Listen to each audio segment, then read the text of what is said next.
Hello বন্ধুরা, এই গল্পের প্রথম সিজন আপলোড করা হয়েছিল।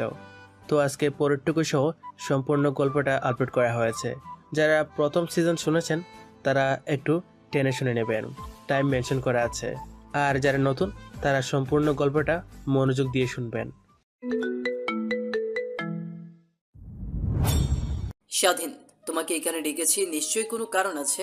তুমি কি জানো সেই কারণটা কি হতে পারে? কথাটি বলেন সেনাবাহিনীর কমান্ডার অফিসার।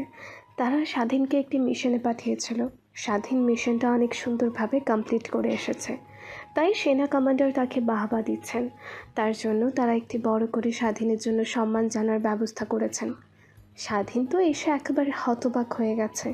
তার উপর সেনা কমান্ডারের এই রকম কথা শুনে সেনা কমান্ডার স্বাধীনকে এইভাবে তাকিয়ে থাকতে দেখে বলল, তুমি নিশ্চয়ই অনেকটা হতবাক হয়ে গেছো। আমরা চাই দেশের জন্য যে এরকম গৌরবময় অর্জন এনে দিয়েছে তাকে নিশ্চয়ই আমাদের থেকে কিছু একটা দেওয়া উচিত। তার জন্য আমরা ছোটখাটো একটা অনুষ্ঠানের আয়োজন করেছে। তোমার কাছ থেকে জানি ছেলেরা আরো অনেক মোটিভেশন পায় তার জন্য। স্বাধীন সেনা কমান্ডারের এরকম কথা শুনে অনেকটাই হতবাক হয়ে গেল। কারণ সে ভেবেছিল ঠিক এই রকমটা হওয়ার নয়। নিশ্চয়ই কোনো একটা ভুল হয়েছে, যেভাবে সেনাপ্রধান তাকে ডেকে নিয়ে এসেছে। বুঝতে পারছে না তো কি হয়েছে এখানে। ফ্ল্যাশব্যাকে যাওয়া যাক। প্রতিদিনের ন্যায় আজও স্বাধীন ফ্রেশ হয়ে তার ইউনিফর্ম পরে তার কাজে চলে আসে। স্বাধীন কি এরকম লেট দেখাচ্ছে না? কমান্ডার একটু রেগে গিয়ে তাকে বলে, তুমি কি কোনো জায়গায় ঠিক মতো পৌঁছতে পারো না? সব জায়গায় এরকম বরখেলাপি কিন্তু আমার একদমই পছন্দ না। সকলে তোমার নামে অনেক পছন্দ করে কেন, আজও তো আমি জানতে পারলাম না।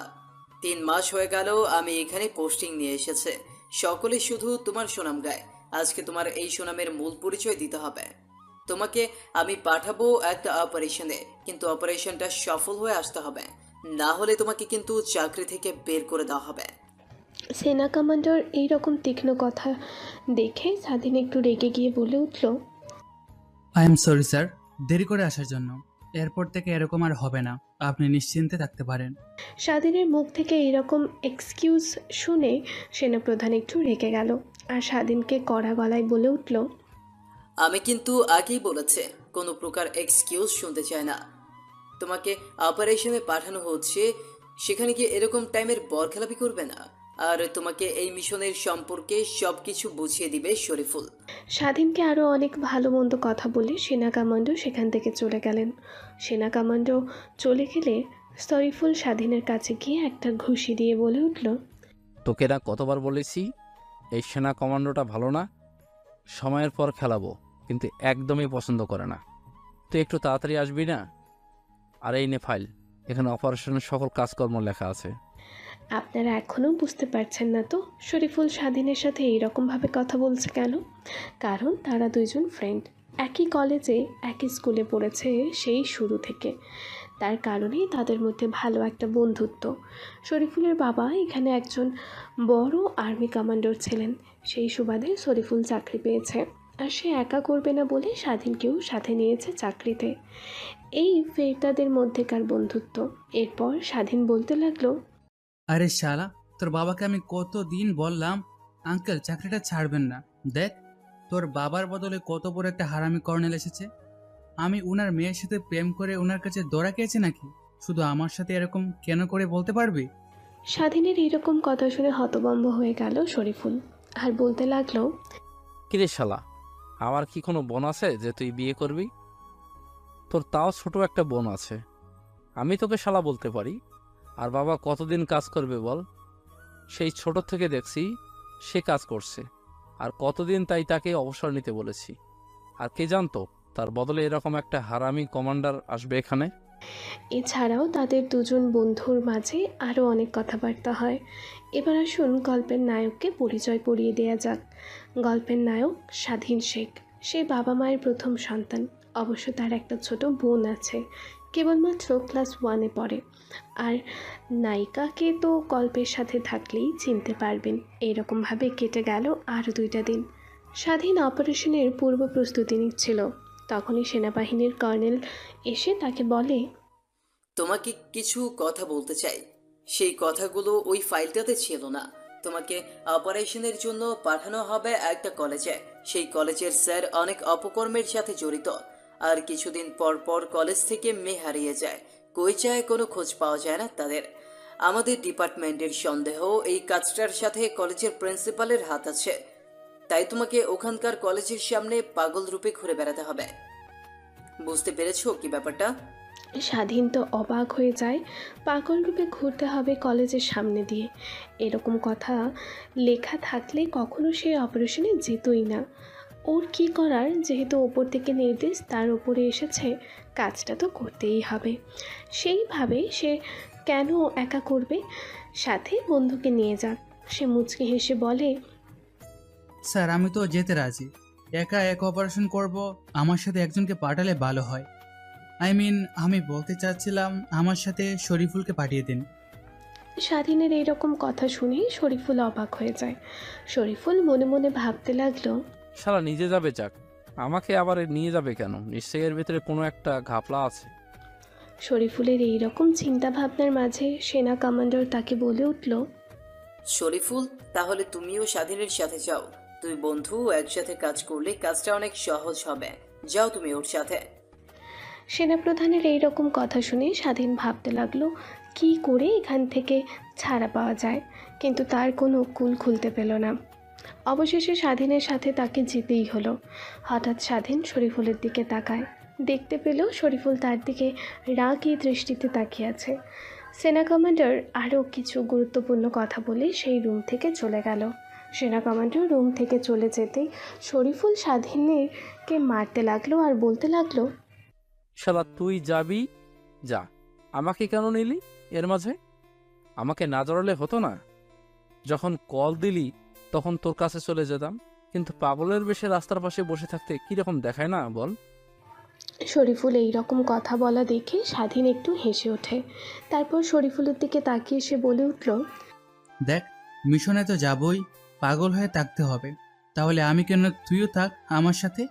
দুই বন্ধু একলগে পাগলের ভিতর থাকবো, টাকা নিয়ে মারামারি করব, এটাই তো ভালো হবে। একা একা মিশন করতে ভালো লাগবে না, তার জন্য তোকে সাথে নিয়েছি, এছাড়া আর কিছুই না। স্বাধীনের এই রকম কথা শুনে রেগে উঠে মারতে লাগলো শরীফুল। অনেকক্ষণ মারার পর শরীফুল ক্লান্ত হলো আর বসে পড়লো। দুজন একলগে হাসতে লাগলো। দুজন হাসছে কিনা তাও তারা নিজেরাই বুঝতে পারছে না। জীবনে এক নতুন অ্যাডভেঞ্চার হবে, পাগল সেজে ঘুরতে হবে। এভাবেই কেটে গেল আরও 2টা দিন। তারপর কমান্ডো দেয়ালের নির্দেশ অনুযায়ী তারা একটা কলেজের গেট তাদেরকে নামিয়ে দিয়ে আসলো। কেমন যেন শুনশান কলেজটা। তাদের ইচ্ছা হচ্ছিল কলেজটার ভেতরে গিয়ে কলেজটা পর্যবেক্ষণ করতে, কিন্তু না, কমান্ডারের দেওয়া নির্দেশ অনুযায়ী তাদেরকে চলতে হবে। তাদের দুজনের মনে হচ্ছিল মিশনটা কমপ্লিট করতে সর্বনিম্ন 15 থেকে 20টা দিন লাগবে। এই 20টা দিন তারা কোথায় থাকবে? তখনই শরীফুল বলে উঠল, শালা আমাকে তো সাথে নিয়ে আসলি, রাতে কোথায় থাকবো কি খাবো কিছুই তো বুঝছি না। বিয়েটা আপন তো করতে পারলাম না, আর তুই আমাকে পাগল বানিয়ে দিলি। আগে অপারেশনটা শেষ হোক, তারপরে তোর ব্যবস্থা আমি নিচ্ছি। তারপর দুজনে গিয়ে পাগল বেশি বসে রইল কলেজের গেটের সামনে। সকাল 7টা বাজে, সেরকম মানুষ নেই কলেজের আশেপাশে।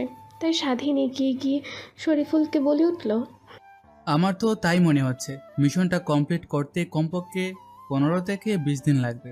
কোথায় থাকবো, কি খাবো? কমান্ডোর তো বলেছে যে রাস্তায় থাকতে, কলেজের সামনে, আরে খাবার খেতে বলছে যে কোনো একটা হোটেলের বাইরে। কেউ যেন জানতে না পারে যে ছদ্মবেশ ধরে তারা এখানে ঘোরাঘুরি করছে, এরকমভাবে থাকতে হবে। স্বাধীনের এইরকম কথা বলা দেখে শরীফুল তার দিকে এগিয়ে গেল আর একটা ঘুষি লাগিয়ে বলল, শালা তুই তো মরবি মরবি, সাথে আমাকে নিয়েও মারবি নাকি? এভাবে পাগল বসে থাকবো রাস্তায়? এভাবে দুজনে আরও কথা বলে কলেজের গেটে চলে গেল। স্বাধীন একটা ময়লা মাখানো চাদর গায়ে গুটি গুটি মেরে শুয়ে আছে কলেজের গেটের সামনে। সে ঠিকই শুনতে পারছে কে কি বলছে, কারা কোনখানে যাচ্ছে। একটু পর কলেজের সামনে একটা রোলস রয়েলস গাড়ি এসে থামলো। সেই গাড়ি থেকে একটি মধ্যবয়স্ক লোক নেমে আসলো আর সবাই তাকে সালাম দিতে লাগলো। স্বাধীনের মনে হচ্ছে এটাই তাহলে কলেজের প্রিন্সিপাল। একটা সামান্য প্রিন্সিপাল হয়তো রোলস রয়েলস গাড়ি নিয়ে কলেজে আসবে, এটা তো সকলের কাছে সন্দেহজনক। স্বাধীনের কাছেও তার ব্যতিক্রম হলো না। কার কাছে লুকিয়ে রাখা একটা হকিটকে নিয়ে কমান্ডারকে কল দিল আর বলতে লাগলো, স্যার, আমাদের সন্দেহটাই রাইট। কলেজের প্রিন্সিপাল আজ স্কুলে রোলস রয়েলস গাড়ি নিয়ে এসেছে, যা কিনা কলেজের প্রিন্সিপালের কখনো সম্ভব না কিনা। দেশে নামি দামি ব্যবসায়ীরা রোলস রয়েলস গাড়ি নিয়ে ঘুরতে পারেন, সেখানে সাধারণ একটা কলেজের প্রিন্সিপাল রোলস রয়েলস নিয়ে ঘুরে অবশ্যই সন্দেহজনক। আপনাকেও সব সময় আমরা এখানকার সকল রিপোর্ট আপনাকে জানাবো। রাখি স্যার। এই বলে স্বাধীন কল কেটে দিল। সেনাবাহিনীর কমান্ডার হচ্ছে ছেলেটাকে যেরকম ভেবেছিল সে সেরকমটা নয়, অনেক বুদ্ধিমান। স্বাধীন কলেজের গেটের সামনে শুয়েছিল, তখনই একটা মেয়ে তাকে ডাকছে। যেহেতু তার পরনে একটা নোংরা কাপড় এবং তার নোংরা কাপড় জড়িয়ে শুয়ে আছে, তাকে কে কেন ডাকবে এই ভেবে সে বাহির হয়ে মুখ বের করে দেখে একটা মেয়ে তাকে ডাকছে। স্বাধীন তো হাঁ করে আছে, এরকম সুন্দরী মেয়ের সাথে আগে কখনো দেখেনি স্বাধীন। কীরকমভাবেই তাকিয়ে থাকতে দেখে মেয়েটা বলে উঠল, এই যে, আমি আপনাকে ডাকছি, শুনতে পাচ্ছেন না? আপনাকে তো এর আগে কখনো এখানে দেখিনি। আপনার কি অনেক ক্ষুধা লাগছে? কিছু খাবেন? মেয়েটি এরকম কথা শুনেই স্বাধীন চাইছিল না তার কাছ থেকে মেয়েটি সরে যাক। যদি তার কিছু সময় তার কাজে থাকতো, তাই মাথা নাড়িয়ে সম্মতি ছাড়ানো হয়েছে তার ক্ষুধা লাগছে। অমনি মেয়েটা সেখান থেকে চলে গেল। একটু পর মেয়েটি আবারও ফিরে আসলো, তার হাতে এক প্যাকেট বিরিয়ানি এবং একটা পানির বোতল। স্বাধীনের দিকে পানির বোতলের বিরিয়ানি প্যাকেটটি এগিয়ে দিয়ে বলে উঠল, এই নাও ভাইয়া, খাও। এখানে তো তোমাকে এর আগে কখনো দেখিনি। তুমি কি কথা বলতে পারো না? স্বাধীন কী ভাববে ভাবতে লাগলো। সে ভেবে বলে উঠল, আমি কথা বলতে পারি, আর আপনাকে ধন্যবাদ আমাকে খাবারগুলো দেওয়ার জন্য। কথাটি শুনে মেয়েটি সেখান থেকে উঠে চলে গেল। পেছন থেকে তার বান্ধবী দেখতে পেল যে ছেলেটাকে সে খাবার দিয়ে যাচ্ছে। অমনি তাকে পেছন দিক থেকে ডেকে উঠল, এই সুইটি, শোন শোন, তোকে না কতক্ষণ ধরে ডাকছি, কিছু তো শুনতে পাচ্ছিস না? আচমকা কারো ডাক শুনে সুইটি পেছনের দিকে তাকালো। দেখতে পারলো তার বেস্ট ফ্রেন্ড পাপিয়া। সেই ছোট্ট থেকে দুজনে একসাথে লেখাপড়া করে, সেই সুবাদে একটা ভালো বন্ধুত্ব তাদের মাঝে। একটু পর সুইটির কাছে পাপিয়া চলে আসলো আর বলতে লাগলো, কিরে, তোর খবর কি? ছেলেটা কি এভাবে সাহায্য করলি কেন? কাউকে দেখতে পারিস না? আর তুই তো গরিব মানুষকে অনেক ঘৃণা করিস, কিন্তু ছেলেটাকে এইভাবে সাহায্য করলি কেন? এর উত্তর সুইটির কাছে নেই। কেন জানি কলেজের সামনে একটা লোককে তো এভাবে শুয়ে থাকতে দেখে ময়লা মাখা কাপড় নিয়ে তার অনেক মায়া জন্মালো। তাই স্বাধীনকে গিয়ে ডাক দিয়ে খাওয়া দিল। সুইটি এভাবে ভাববান দেখে পাপিয়াকে বলল, কিরে, কি ভাবছিস তুই? যে কখন থেকে দেখছি কি যেন ভাবছিস তুই। কি ব্যাপার বলতো তোর? হঠাৎ এরকম প্রশ্নে সুইটি হতভম্ব হয়ে যায়। পাপিয়ার দিকে চেয়ে শুকনো ঢোক গিলে সুইটি বলতে লাগলো, আরে তেমন কিছুই না। তুই তো জানিস গরিবদেরকে আমার একদম পছন্দ না। কেন জানি আজ এই ছোট লোকটা দেখে উপকার করতে মন চাইছিল, এই আর কি, এছাড়া অন্য কিছু না। সুইটির এরকম কথা শুনে পাপিয়া তো বেশ রেগে যায়। রেগে বলে ওঠে, কখনো কাউকে নিয়ে এইভাবে মন্তব্য করতে নাই সুইটি। আর ছেলেটা দেখে কি তাকিয়েছিস? দেখে তো মনে হচ্ছে পাগল। ওকে আর কি বুঝবি বল? আমি জানি তুই গরিবকে পছন্দ করিস না, কিসের জন্য, কিন্তু এর মানে এই না যে সকল গরিব লোক একরকম। পাপিয়ার এরকম কথা শুনে সুইটি স্তব্ধ হয়ে দাঁড়ায়। ছেলেটার দিকে আরেকবার তাকিয়ে দেখতে লাগলো। আর সুইটি মনে মনে বলছে, এত সুন্দর একটা ছেলে দেখতে, কি কিউট, শুধুমাত্র গায়ের নোংরা জামা পরা। ছেলেটি কি আসলেই পাগল, নাকি নতুন কোনো উদ্দেশ্য আছে? আরে সুইটি, পাগল হলি নাকি তুই? সে পাগল বেশি এখানে থাকতে যাবে কেন? নিশ্চয়ই পাগল, সেই জন্যই এখানে এভাবে শুয়েছিল। সুইটি এরকম ভাবতে লাগলো। হঠাৎ পাপিয়ার ডাকে ভাবনা থেকে ফিরে আসলো। পাপিয়ার দিকে তাকিয়ে বলে উঠল, কী রে, কি হয়েছে তোর? এরকম করছিস কেন বল? আমি গরিবদের পছন্দ করি না, কেন তুই তা ভালো করে জানিস। তারপরে তুই আমার সাথে এরকম করছিস কেন বল?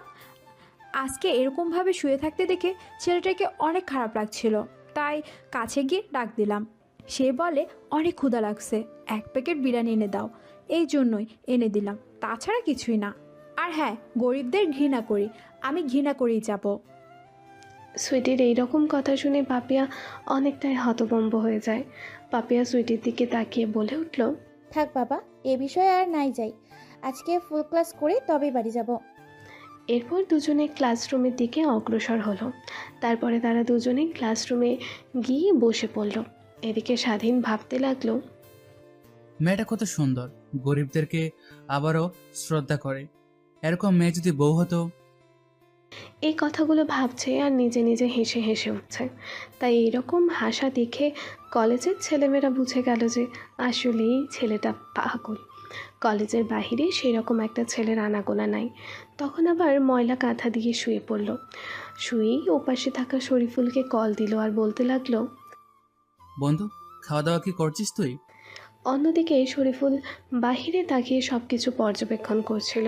হঠাৎ দেখতে হলো তার বালিশের নিচে কাঁপাকাঁপি করছে। সে বুঝতে পারলো কে একজন কল করেছে।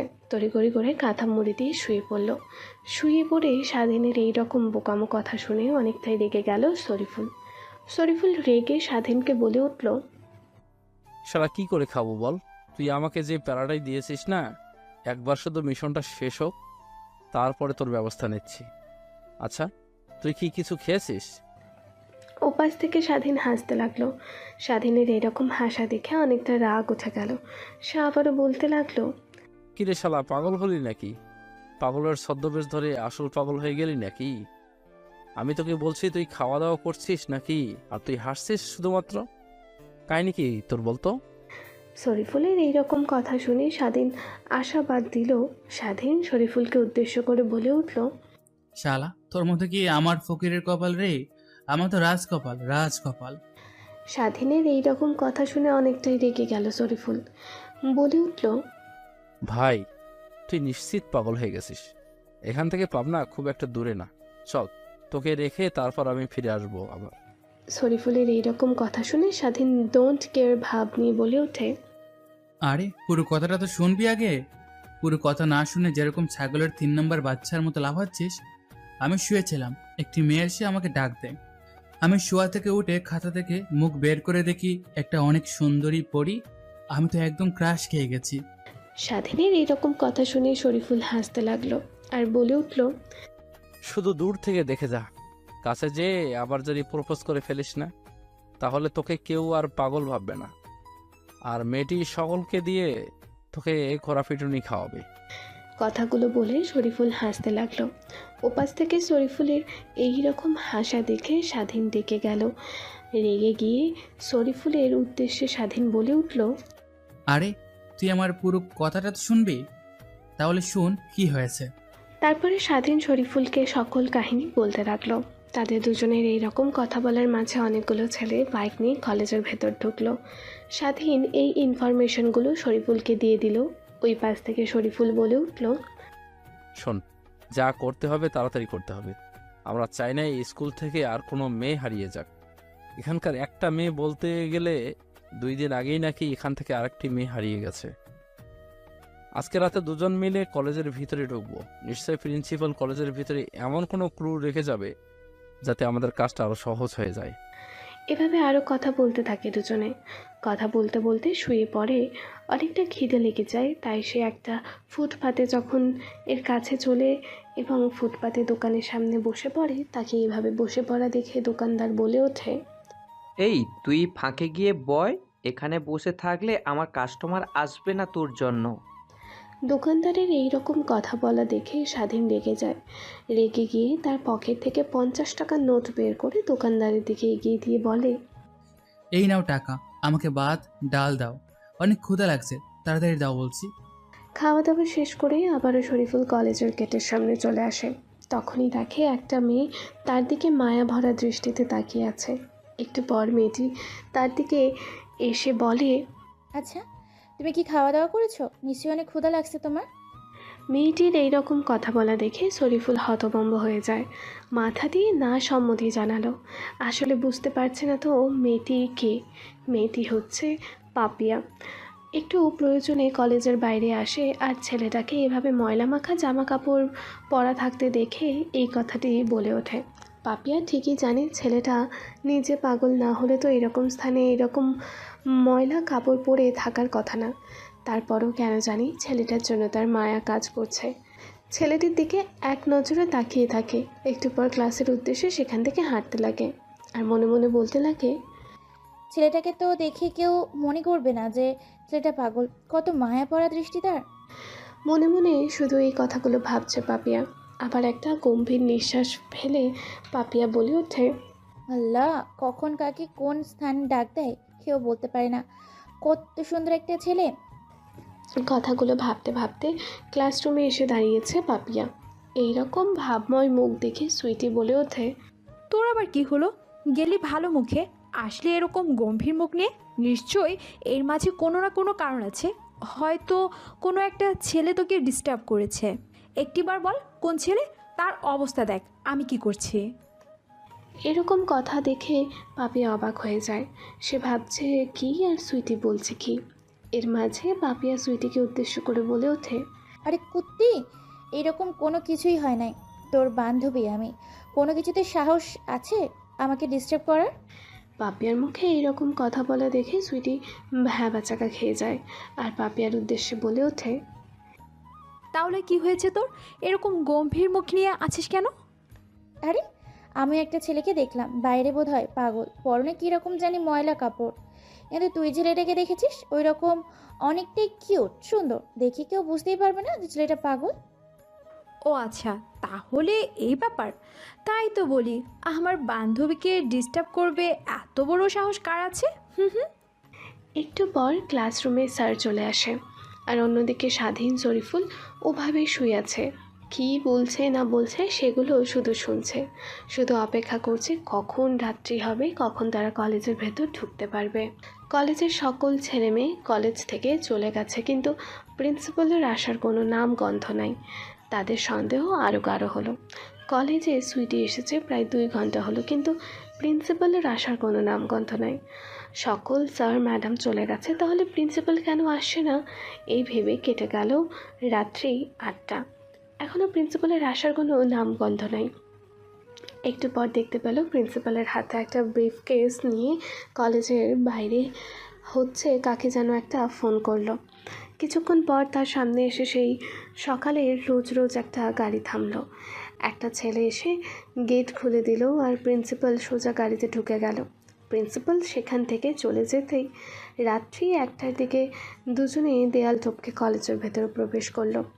কলেজে কেউ নাই, শুধুমাত্র তারা আর একটা দারোয়ান আছে, তাও দেখতে পেল গেটের সামনে শুয়ে আছে। তারপর সোজা চলে গেল প্রিন্সিপালের রুমের সামনে। প্রিন্সিপালের রুমের দরজায় একটা বড় তালা লাগানো। তারা ভাবতে লাগলো কী করে তালা খোলানো যায়। স্বাধীনের হাতে থাকা একটি সেফটি পিন দিয়ে তালা খোলার চেষ্টা করলো এবং তারা সফল হলো তালা খোলায়। তারপর সোজা প্রিন্সিপালের ডেস্কে চলে গেল। রুমের লাইটস জ্বালানো যাবে না দেখে তাদের হাতে থাকা একটা টর্চ লাইট জ্বালিয়ে পুরো গর্ত নতুন করে খুঁজতে লাগলো। প্রিন্সিপালের ডেস্কের নিচে একটা লাল বাটন। তৎক্ষণাৎ শরীফুল স্বাধীনকে ডেকে আনলো ও বলতে লাগলো, কি করবে এখন? সুইচটাকে চাপ দেবো? সুইচটা চাপ দিলেও যদি আবার অ্যালার্ম বেজে ওঠে স্কুলের? দুজনেই চিন্তা করতে লাগলো কি করবে। এরকম ভাবনা নামাজের স্বাধীন লাল বাটনটি চাপ দিল। দেখতে পেল প্রিন্সিপালের পেছনে থাকা বইয়ের মুখ সবগুলো অটোমেটিক্যালি সরে যাচ্ছে। তারপর একটা দরজা দেখতে পেল তারা। দরজাটি খুলে দেখলো যে নিচের দিকে যাওয়ার একটা সিঁড়ি সোজা নিচে চলে গেল। নিজেকে দেখতে পেল 3টা মেয়ে দাঁড়িয়ে বান্ধা অবস্থায় অজ্ঞান হয়ে শুয়ে আছে। স্বাধীন শরীফুল তো দেখে অবাক, তাহলে প্রিন্সিপাল মেয়েগুলোকে এখানে নিয়ে এসে বন্দি করে রাখে। তারা খুঁজতে লাগলো পানি আছে কিনা। দেখতে পেল রুমে রাখা এই কোনায় বোতলে পানি রাখা। শরীফুল গিয়ে পানির বোতল থেকে পানি বের করে একটা মেয়ের মুখে ছিটা দেয়। মেয়েটার জ্ঞান ফিরে আসে। জ্ঞান ফিরে আসার সাথে সাথে মেয়েটা শরীফুলের পাও জড়িয়ে ধরে। এরকম কাণ্ড দেখে তারা তো অবাক হয়ে যায়, কেন এরকম করছে মেয়েটা। তখন স্বাধীন বলে উঠল, শোনো, তুমি ভয় পেও না, আমরা এখানে তোমাদের বাঁচানোর জন্য এসেছি। তোমাদের এই কাজের সাথে কে কে জড়িত তাদেরকে আটক করার জন্য। তারপর স্বাধীন মেয়েটার কাছে চলে যায় আর মেয়েটার হাতের বাঁধন, পায়ের বাঁধন, মুখে লাগানো কষ্টে খোলে। মেয়েটা দীর্ঘ একটা শ্বাস নিয়ে স্বাধীনকে বলতে লাগে, স্যার, আমাদের বাঁচান। আমরা এখানে 15 দিন যাবৎ আটকে আছি। ঠিক মতো আমাদের খেতে পর্যন্ত দেয় না। প্রত্যেক দিন 4 থেকে 5 জন ছেলে এসে আমাদেরকে রেপ করে। এক একদিন এক একজন আসে। মেয়েটির এরকম কথা বলা দেখে স্বাধীন ভাবতে লাগলো, তাহলে কি মেয়েগুলোকে এভাবে আটকে রেখে দেহ ব্যবসা করে নাকি প্রিন্সিপাল ওদেরকে দিয়ে? স্বাধীন মেয়েটি আরও প্রশ্ন করলো। আচ্ছা, তুমি এখানে 15 দিন যাবত আটকে আছো, এখানে কি আরো মেয়ে ছিল? মেয়েটি মাথা নাড়িয়ে সম্মতি জানায়। তাহলে সেই মেয়েগুলো কোথায় আছে তুমি কি জানো? স্বাধীনের এরকম কথাবার্তা দেখে মেয়েটি চমকে যায়। স্বাধীনকে উদ্দেশ্য করে বলে ওঠে, স্যার, এখানে আরও 13 জন মেয়ে ছিল, সেখানে আমাদের 3 জনকে রেখে বাকি 10 জন 3 জন লোকই সে নিয়ে গেছে। মেয়েটির এরকম কথা শুনে স্বাধীন তো একদম অবাক হয়ে যায়। ভাগিনা শরীফুলের বোঝার কোনো বাকি নেই যে এখানে মেয়েদেরকে প্রথমে দেহ ব্যবসা করানো হয়, তারপরে অন্যান্য কান্ট্রিতে মেয়েগুলোকে বিক্রি করে দেওয়া হয়, কারণ বাংলাদেশি মেয়েদেরকে অন্যান্য কান্ট্রিতে অনেক ডিমান্ড থাকে। তারপর মেয়েগুলোর উদ্দেশ্যে স্বাধীন বলে ওঠে, তোমরা ভয় পেও না, তোমরা এখানে থাকো, আমরা এটার ফুল মাস্টারমাইন্ডকে ধরে ফেলবো 2-1 দিনের ভিতর। আর কখনো বলবে না যে আমরা এখানে এসেছিলাম। কথাগুলো বলেই মেয়েটাকে সে আগের অবস্থায় হাত পা বেঁধে মুখে কস্টেপ লাগিয়ে রুম থেকে বেরিয়ে যায়।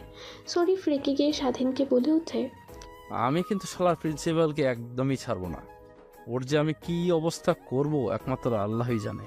শরীফুলের এরকম রাগময় চেহারা দেখে স্বাধীন বলে উঠল, আমাদের কখনো রাখতে নেই, সকল কাজ ঠান্ডা মাথায় করতে হবে আর সাকসেসফুল করতে হবে। আজকে যে রিপোর্টগুলো পেয়েছি সেই রিপোর্টগুলো আগে আমাদের সেনা কমান্ডোকে জানাতে হবে, পরে ওরাই আমাদের পরবর্তী পদক্ষেপগুলো বলে দেবে। এই বলেই দুজন আবারও দেয়াল টপকে কলেজের বাইরে চলে যায়। দুজন কলেজের 2 গেটে গিয়ে ময়লাযুক্ত কাঁথা মুড়ি দিয়ে শুয়ে পড়ে, আর স্বাধীন সেনা কমান্ডোকে ফোন করে আজকের সকল ইনফরমেশন দিয়ে দেয়। পরের দিন সকালবেলা দুজন 2 গেটে বসেছিল, তখন প্রিন্সিপালের গাড়ি সহ আরেকটি গাড়ি আসে। দেখে মনে হচ্ছিল এই গাড়িটা অনেক দামি। সেই গাড়িটা থেকে এমপি বের হয়। স্বাধীন তো এমপিকে দেখে একদম অবাক, এরকম একটা নারী পাচারের চক্রের সাথে এমপি জড়িত।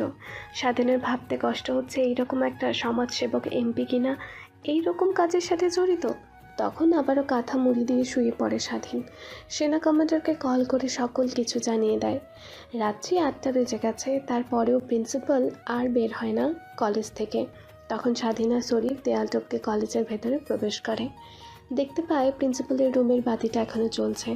তা দেরি না করে দ্রুত চলে গেল প্রিন্সিপালের রুমের সামনে। গিয়ে দেখতে পেল রুমের সামনে 4-5 জন লোক দাঁড়িয়ে আছে। লোকজনকে দাঁড়িয়ে থাকতে দেখে স্বাধীন বলতে লাগলো, এখন আমাদের যাওয়াটা বিপদ হবে, আমরা এখান থেকে চলে যাই, মধ্যরাতে আবার আসবো এখানে। তখনই দেখতে পেল সেই দরজা দিয়ে এমপি, প্রিন্সিপাল আর একটা লোক বের হচ্ছে। বের হয়ে এমপি বলতে লাগলো, রবার্ট বলেছে 2 দিনের ভিতর আরো 10টা মেয়ে লাগবে। এখানে তো মাত্র 3টা, আরো 7টা মেয়ে লাগবে, বিশেষ করে কচি মেয়ে। তাহলে কিন্তু রেটটা একটু বেশি হবে।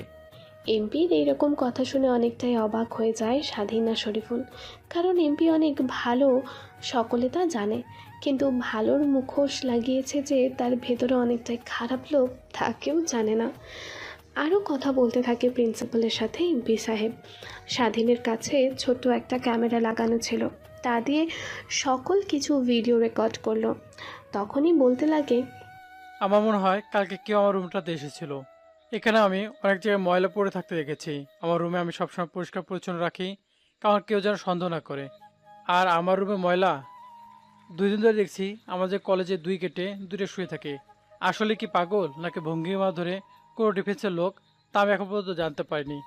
এইরকম কথা শুনে এমপি সাহেব তো চমকে ওঠে আর বলতে লাগে, এরকম ভাবে কলেজের 2 গেটে 2 পাগল বসে আছে 2 দিন ধরে, অবশ্য সন্দেহজনক।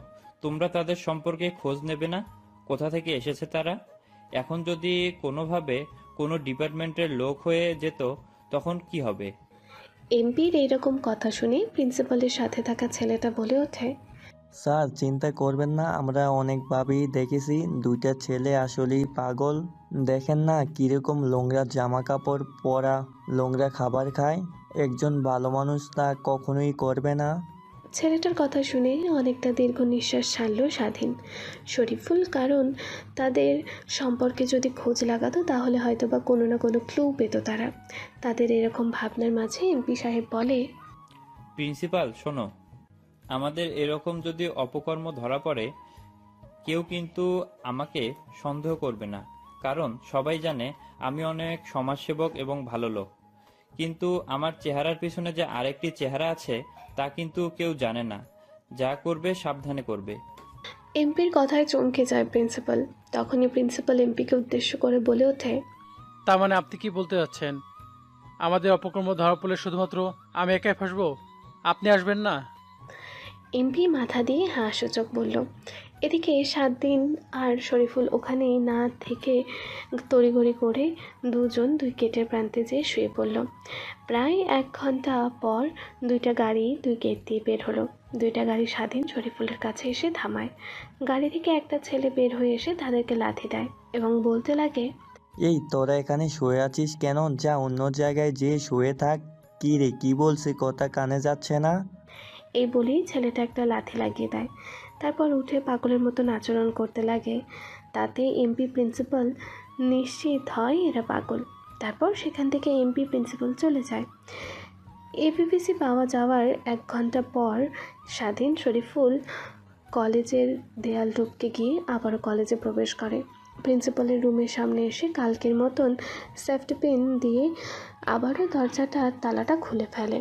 প্রিন্সিপালের রুমে ঢুকে দেয়ালের প্রথমে একটা ছোট্ট বাটন ক্যামেরা লাগিয়ে দেয়। তারপর একটা ছোট্ট মাইক্রোফোন প্রিন্সিপালের টেবিলের নিচে লাগিয়ে দেয়। তাতে তারা কী কথাবার্তা বলে সব কিছু রেকর্ড হবে।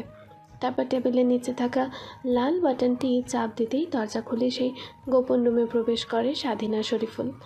আজকে দেখে মেয়েগুলোর সংখ্যা কালকে ছিল 3টা, কিন্তু আজকে দেখে 5টা মেয়ে। কালকের মতো ওই মেয়েটাকে আবারও জ্ঞান ফেরায়। মেয়েটা জ্ঞান ফিরতেই অনেক কান্না করে আর বলতে লাগে, ভাইয়া আমাদেরকে বাঁচান, প্রত্যেক দিন পশুর মতো অত্যাচার করে আমাদের উপর। আর এই অপকর্মের মাস্টার মাইন্ড হচ্ছে আমাদের এখানকার এমপি। হয়তোবা আপনারা বিশ্বাস করবেন না কখনো, তাই কালকেই বলিনি।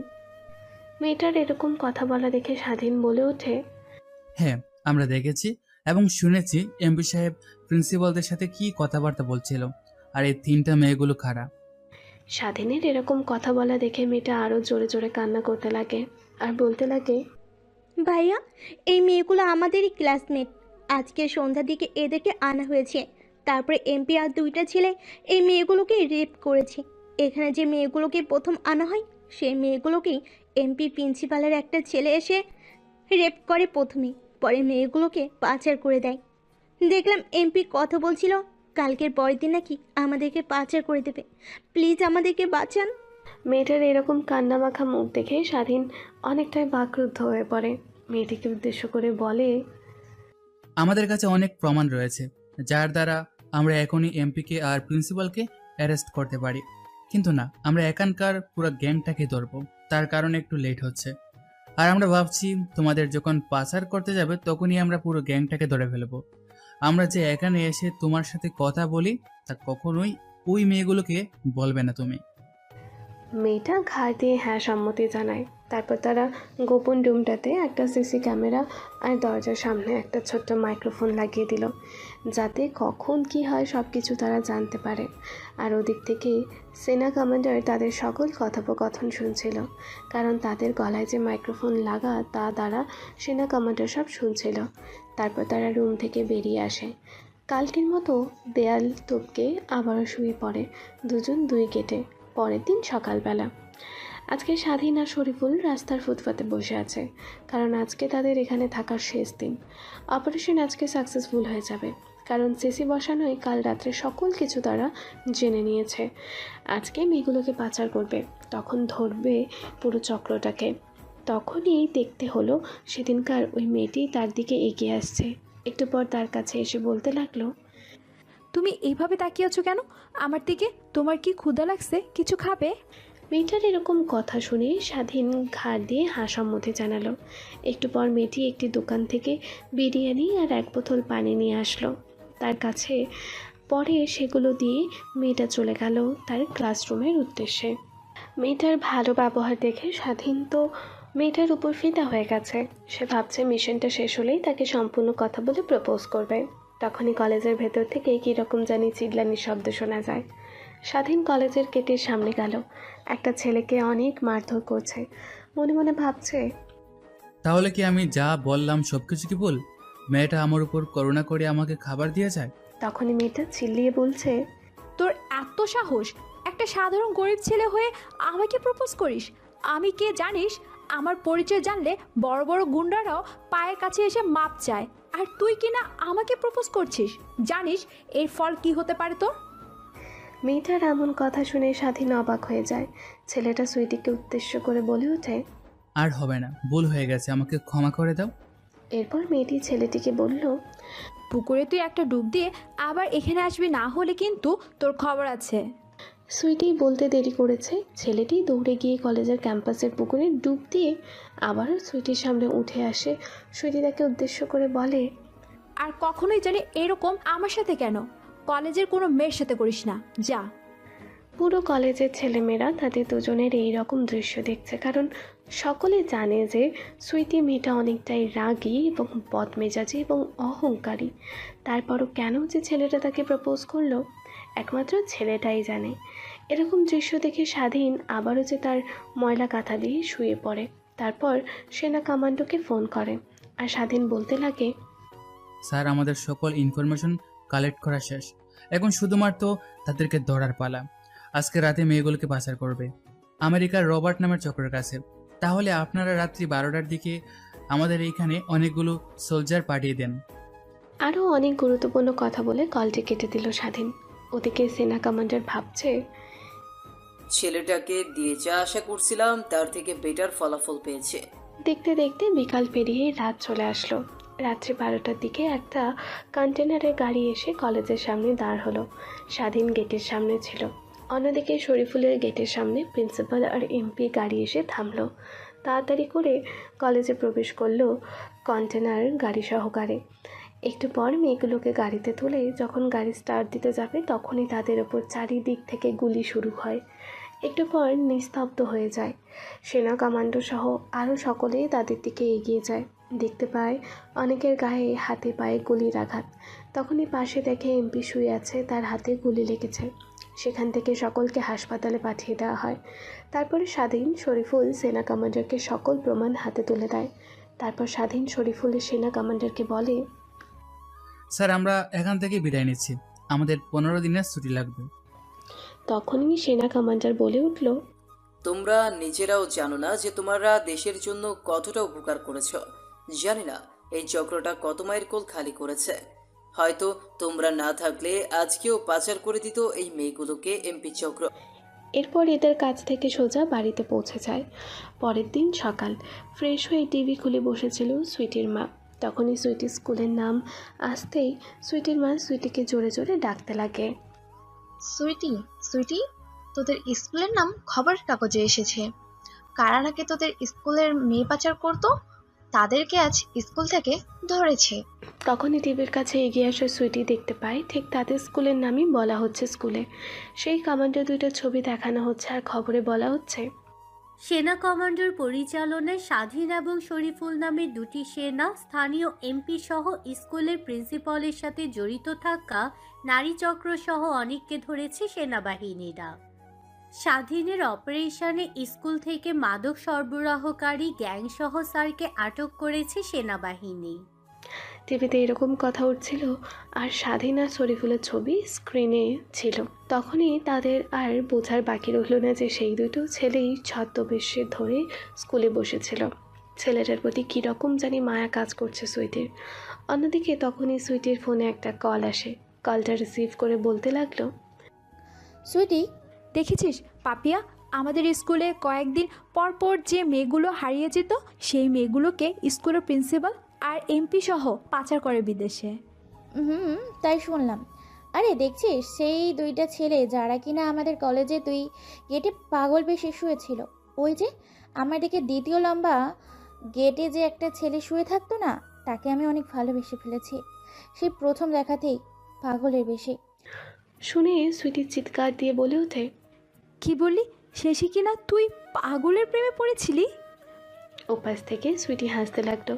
হাসার কণ্ঠ পেয়ে পাপিয়া তো অনেকটাই রেগে যায় আর বলতে লাগে, তুইও তো ওই ছেলেকে পছন্দ করেছিলি, আমি কি তখন হাসছিলাম? না, আমি কখনোই তাকে পছন্দ করি নাই বা ভালোবাসি নাই। আমি শুধু গরিবদের সাহায্য করতে চাইছিলাম। যেই মেয়ে কিনা গরিবদের ঘৃণা করে, গরিবদেরকে দেখতেই পারে না, সেই মেয়ে নাকি বলছে আমি তাকে সাহায্য করতে চেয়েছিলাম। বললে যে কেউ আসবে। অফিস থেকে সুইটি আর কিছু বলল না, কলটা কেটে দিল। আর মনে মনে ভাবতে লাগলো, আসলে কি ছেলেটাকে আমি পছন্দ করেছিলাম কিংবা ভালোবেসেছিলাম? হয়তো বা হ্যাঁ কিংবা না। কথাটা বলে এভাবেই কেটে গেল 15টা দিন। বর্তমান এখন শরীফুল আর স্বাধীনকে সম্মাননা দেওয়া হচ্ছে অপারেশনে সাকসেসফুল করার জন্য। তখনই সেনা কমান্ডার বলে ওঠেন, আপনাদেরকে আজ আমি আমার মেয়ের সাথে পরিচয় করিয়ে দিব, যে কিনা কখনোই আমার পরিচয় নিয়ে গর্ব করে নাই। এই যে আমার মেয়ে সুইটি। তখনই স্বাধীন আর শরীফুল মিষ্টি মিষ্টি করে হাসছে। তাদের এরকম হাসা দেখে সেনা কমান্ডার বলে উঠল, তোমাদের কি কিছু হয়েছে? এরকম ভাবে হাসছো কেন? না স্যার, সেরকম কোনো কিছু না, এই এমনি একটু হাসি পাচ্ছিল। তখনই সেনা কমান্ডার রাগান্বিত হয়ে বলে উঠল, আমার কথা থেকে তোমাদের হাসি আসছে? তখনই স্বাধীন শরীফুল হাসি থামিয়ে দিল। পাশ থেকে শরীফুল বলে উঠল, না স্যার, সেরকম কিছুই না, আপনার কথাতে কেন আমরা হাসবো? তখনই স্বাধীন সুইটির দিকে তাকিয়ে দেখে কীরকম জানি গুমরা মুখ করে বসে আছে। মেয়েটা তো তার বাবার পাওয়ারে চলে, আর কি না তার বাবার জানে না। এই কথাটা ভেবেও স্বাধীন শরীফুল হেসে ওঠে। একটু পর স্বাধীন শরীফুলকে মেডেল দিয়ে সম্বর্ধনা জানানো হয়। তারপর যখন স্বাধীন শরীফ দাঁড়িয়ে কথা বলছিল, তখন তাদের কাছে সুইটি আর পাপিয়া চলে আসে।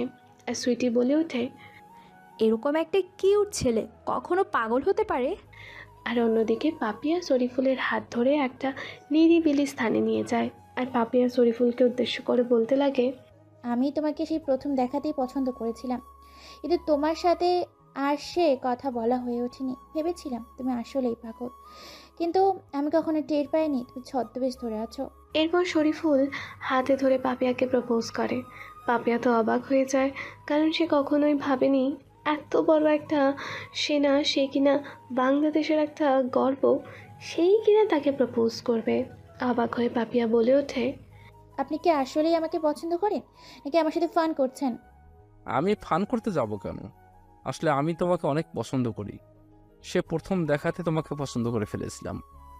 অপারেশনটা শেষ হলে আবার কলেজে ফিরে যাব, তোমাকে যে প্রপোজ করব, কিন্তু দেখো তোমার সাথে এখানে পরিচয় হয়ে গেল। এরপর দুজনে আরও অনেক কথা বলে।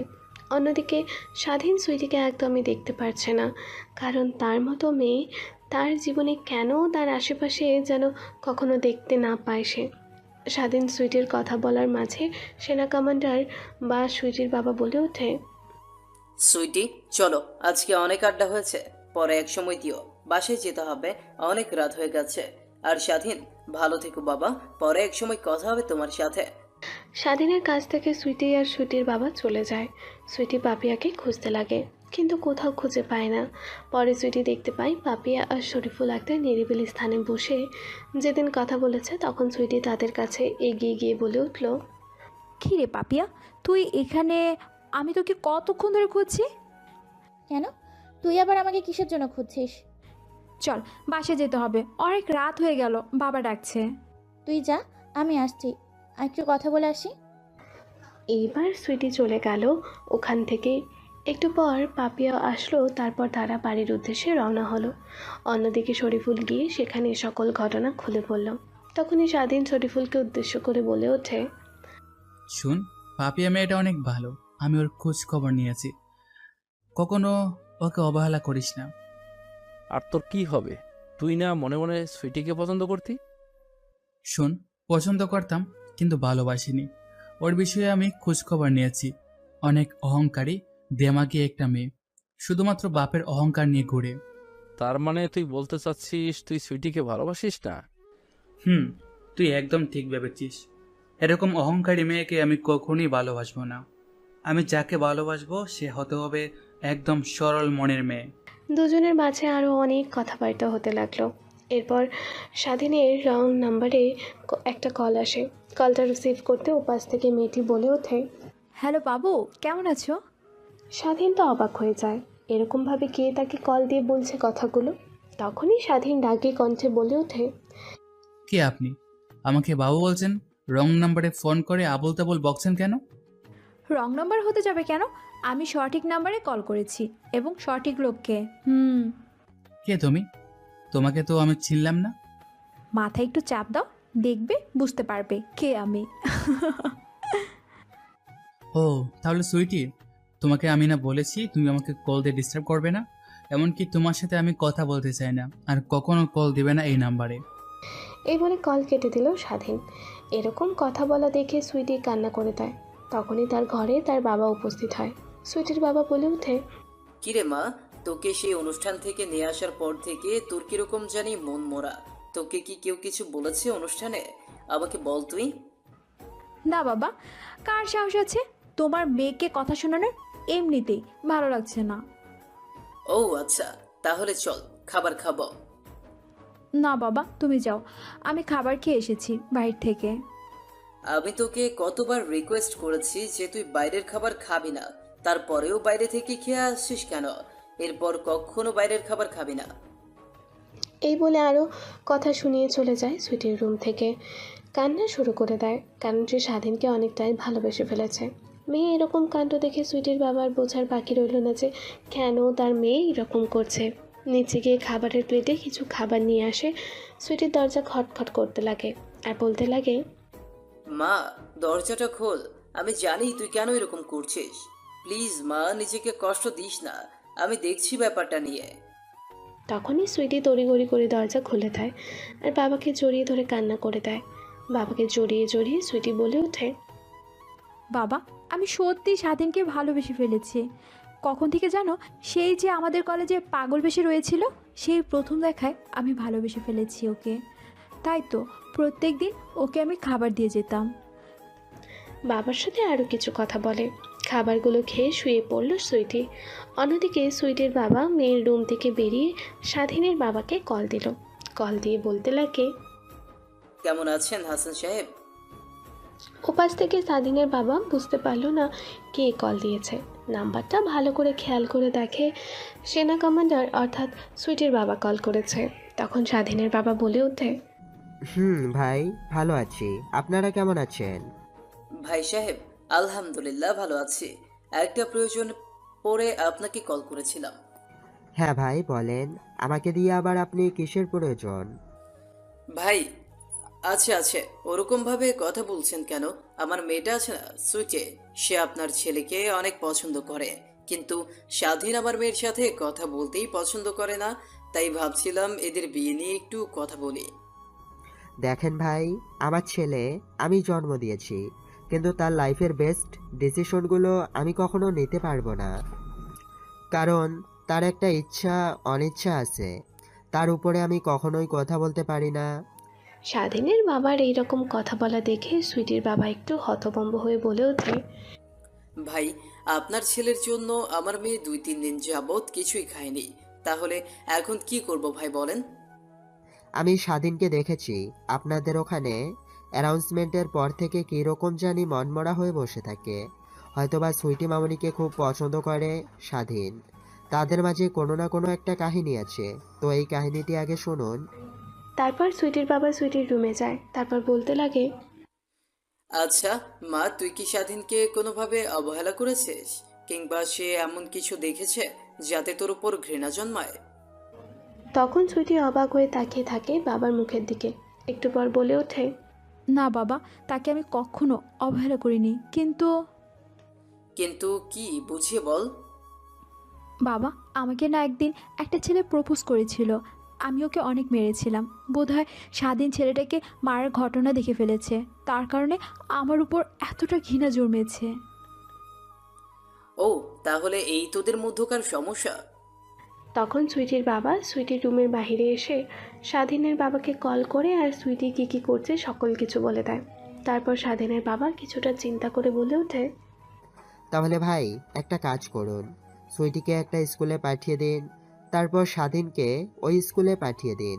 কোনো একটা সমস্যা আছে বলে, তারপরে দুজনের মাঝে যদি ভালোবাসাটা হয়ে যায় তাহলে তো হয়ে গেল। এরপর সুইটির বাবা আর স্বাধীনের বাবা বেশ কিছু কথা বলে। অন্যদিকে স্বাধীন ভাবছে, মেয়েটা তো আমার পিছনে আটার মতো লেগে আছে, কিন্তু আমার পক্ষে কখনোই সম্ভব না এরকম অহংকারী মেয়েকে ভালোবাসা। এভাবেই কেটে গেল আরও 15টা দিন। একদিন সেনা কমান্ডার ফোন করে বলতে লাগলে, স্বাধীন, আর একটু অপারেশন আছে, শুধুমাত্র তুমি একা যাবে, আর অপারেশনটা সাকসেসফুল করলে তুমি প্রমোশন প্রাপ্ত হতে পারো। ওকে স্যার, তাহলে আমি আসছি। এই বলে স্বাধীন বের হতে যাবে তখনই তার মা ডাক দিয়ে বলে ওঠে, স্বাধীন, কোথায় যাচ্ছিস তুই? মা, এখনই জরুরিভাবে আমাদের ক্যান্টনমেন্টে যাওয়া লাগবে। কমান্ডো স্যার ফোন দিয়েছিল, ইমিডিয়েটলি আমাকে ডাকছে সে। কমান্ডো স্যার যতই ডাকুক, আগে খাবার খাবি তবে যাবি। এর আগে এক পাও বের হতে পারবি না বাড়ি থেকে। যদি বাইরে যাস তাহলে তোর পাও আমি ভেঙে বাড়িতে বসিয়ে রাখবো। মা, বাইরে খেয়ে নেব, এখন যেতে দাও তো। আমি জানি তুই বাইরে গিয়ে কি রকম খাবার খাবি, প্রত্যেকদিন তো এটাই বলে বের হস, কিন্তু খাস না তো। মার সাথে আর তর্কে না পেরে স্বাধীন খাওয়া দাওয়া করে ক্যান্টনমেন্টের উদ্দেশ্যে রওনা দেয়। ক্যান্টনমেন্টে পৌঁছাতেই স্যার তাকে তার কেবিনে ডাকে। তখনই স্বাধীন স্যারের কেবিনে চলে যায়। আমি আসতে পারি? তুমি এসো, এখানে অনুমতি নেওয়ার কি আছে? না স্যার, আসলে আমাকে ডাকছিলেন। কোনো কি অপারেশনে পাঠাবেন? একটু ডিটেলসটা বললে ভালো হতো। এরপর স্যার স্বাধীনকে সকল ইনফরমেশনগুলো বলতে লাগলো। আসলে আমাদের ডিপার্টমেন্টের খোঁজ পেয়েছি যে কিছু প্রভাবশালী লোকের ছেলে মেয়ে পড়াশোনা করে এবং তারা নানা রকম অপকর্মের সাথে জড়িত, এবং স্কুলের একটা গ্যাং আছে যেই গ্যাং ড্রাগস সাপ্লাই দেয় পুরো স্কুলে। তাই আমরা তোমাকে ওখানে পাঠাবো স্টুডেন্ট হয়ে। সেনা কমান্ডারের এরকম কথা শুনে হতভম্ব হয়ে যায়।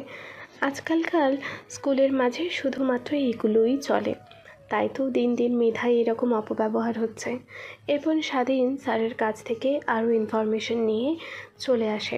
রুম থেকে বের হতেই স্বাধীনকে উদ্দেশ্য করে শরীফুল বলে ওঠে, আজকে আবার কি বললো?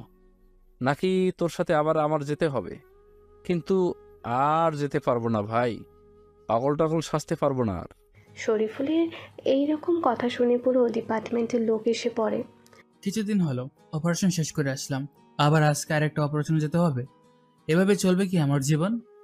কথাগুলো ভাবছে মনে মনে স্বাধীন। এভাবে কেটে গেল আরও 2 দিন। এদিকে সুইটির বাবা আগে থেকে সুইটিকে সেই কলেজে ভর্তি করে দেয়, আর একটা ভর্তির কাগজ কিনেছে স্বাধীনের হাতে ধরিয়ে দেয়। স্বাধীনকে অপারেশনে পটানোর মূল লক্ষ্য তার মেয়ে নয়, আসলে স্কুলটাতে অনেক দিন ধরে সমস্যা হচ্ছে, তাদের ডিপার্টমেন্টের কাছে পর্যাপ্ত পরিমাণ প্রমাণ নেই, তার কারণে ধরতে পারছে না, তাই স্বাধীনকে পাঠাচ্ছে স্কুলে। 3 দিন পর স্বাধীন কলেজের উদ্দেশ্যে রওনা হয়। কলেজের সামনে গাড়ি থেকে নেমে রিক্সাওয়ালা ভাড়া মিটিয়ে কলেজের গেট দিয়ে যেই না কলেজে প্রবেশ করতে যাবে তখনই পাশ থেকে কে যেন ডাকছে। এই পাগল ছেলে এত করে ডাকছে, তারপরও কানে যাচ্ছে না নাকি তোর? তখন স্বাধীন ইশারা দিয়ে বোঝায় আমাকে ডাকছেন কিনা। তখন ছেলেটা অনেক রেগে গিয়ে বলে ওঠে, তো তুই ছাড়া এখানে আর কে আছে যে আমি তাদেরকে ডাকবো? এরপর স্বাধীন ছেলেগুলোর কাছে চলে গেল। স্বাধীনকে দেখতে একদম পাগলের মতো। এই মডার্ন যুগে এসে ঢিলাঢালা জামা পরা, চোখে একটা মোটা ফ্রেমের চশমা, মাথার চুলগুলো এলোমেলো, পুরো পাগলের মতন দেখা যাচ্ছে স্বাধীনকে। তাকে এইভাবে থাকতে হবে এবং ইনফরমেশন কালেক্ট করতে হবে। এভাবে থাকলে হয়তো তাকে দেখে কেউ সন্দেহ করবে না।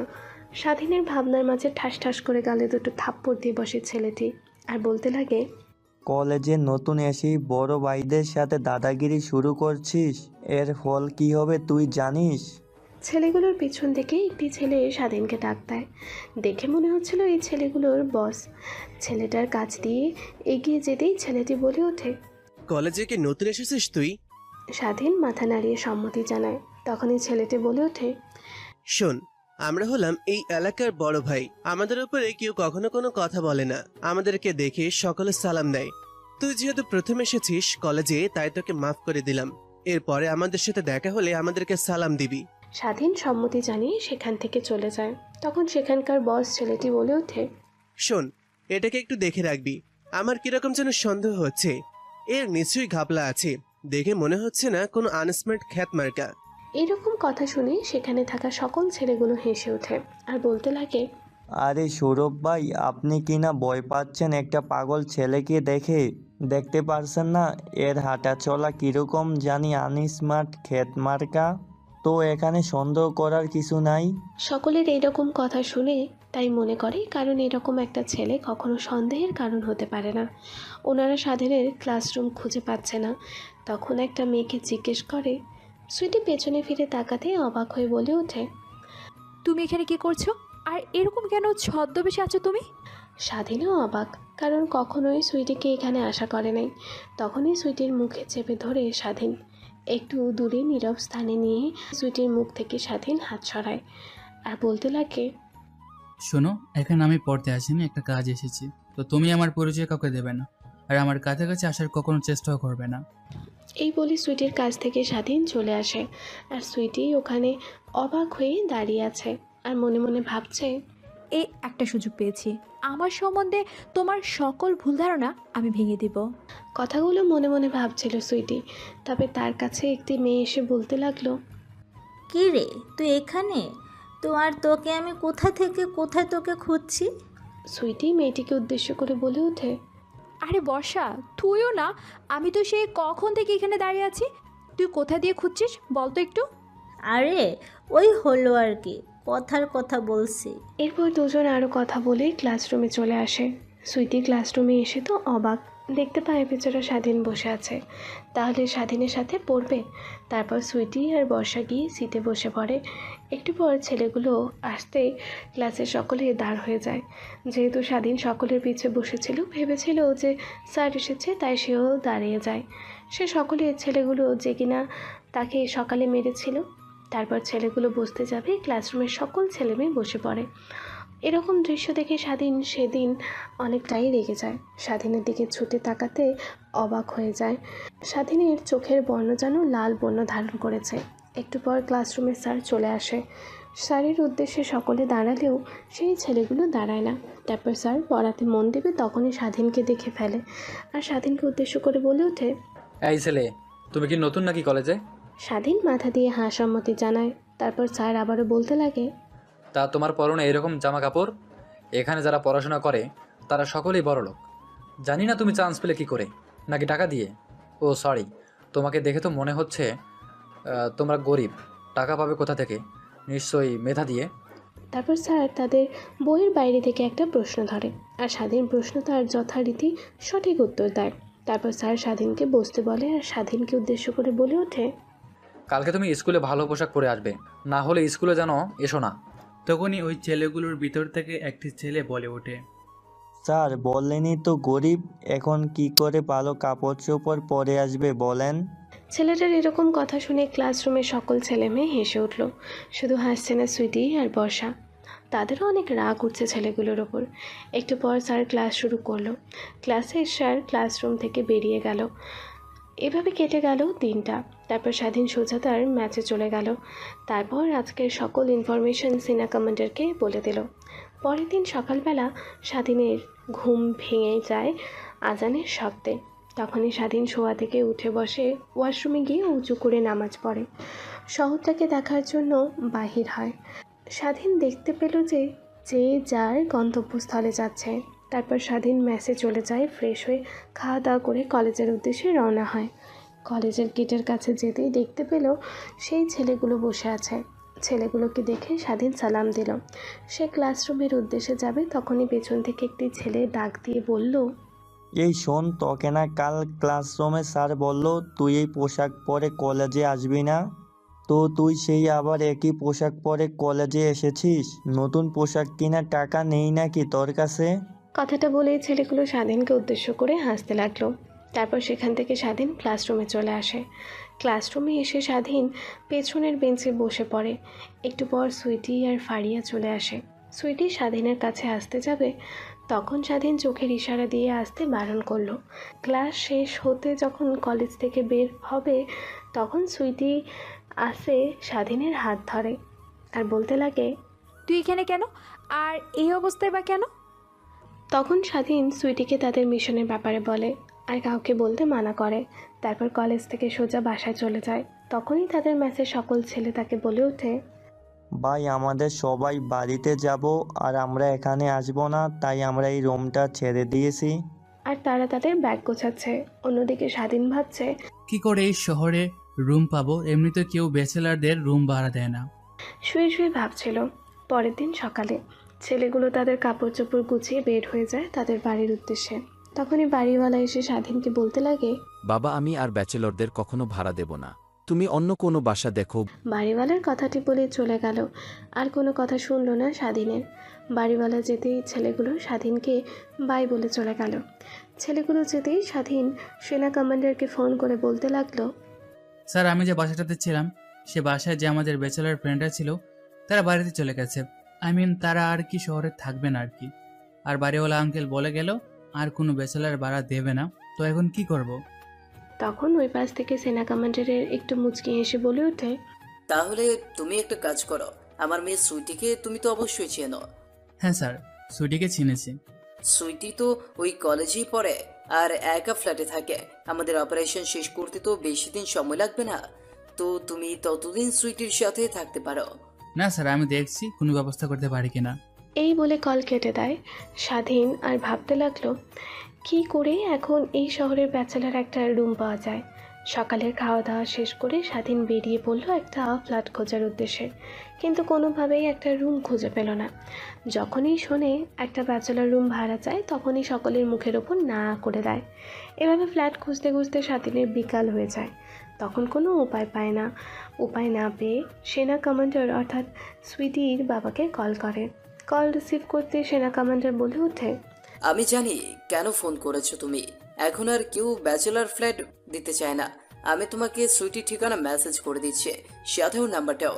তুমি ঠিকানা মোতাবেক গিয়ে ওর নাম্বারে কল দিলে তোমাকে সে নিয়ে যাবে। কিছুক্ষণ পর স্বাধীনের মোবাইলে একটা মেসেজ আসলো। মেসেজটা সেনা কমান্ডার করেছে।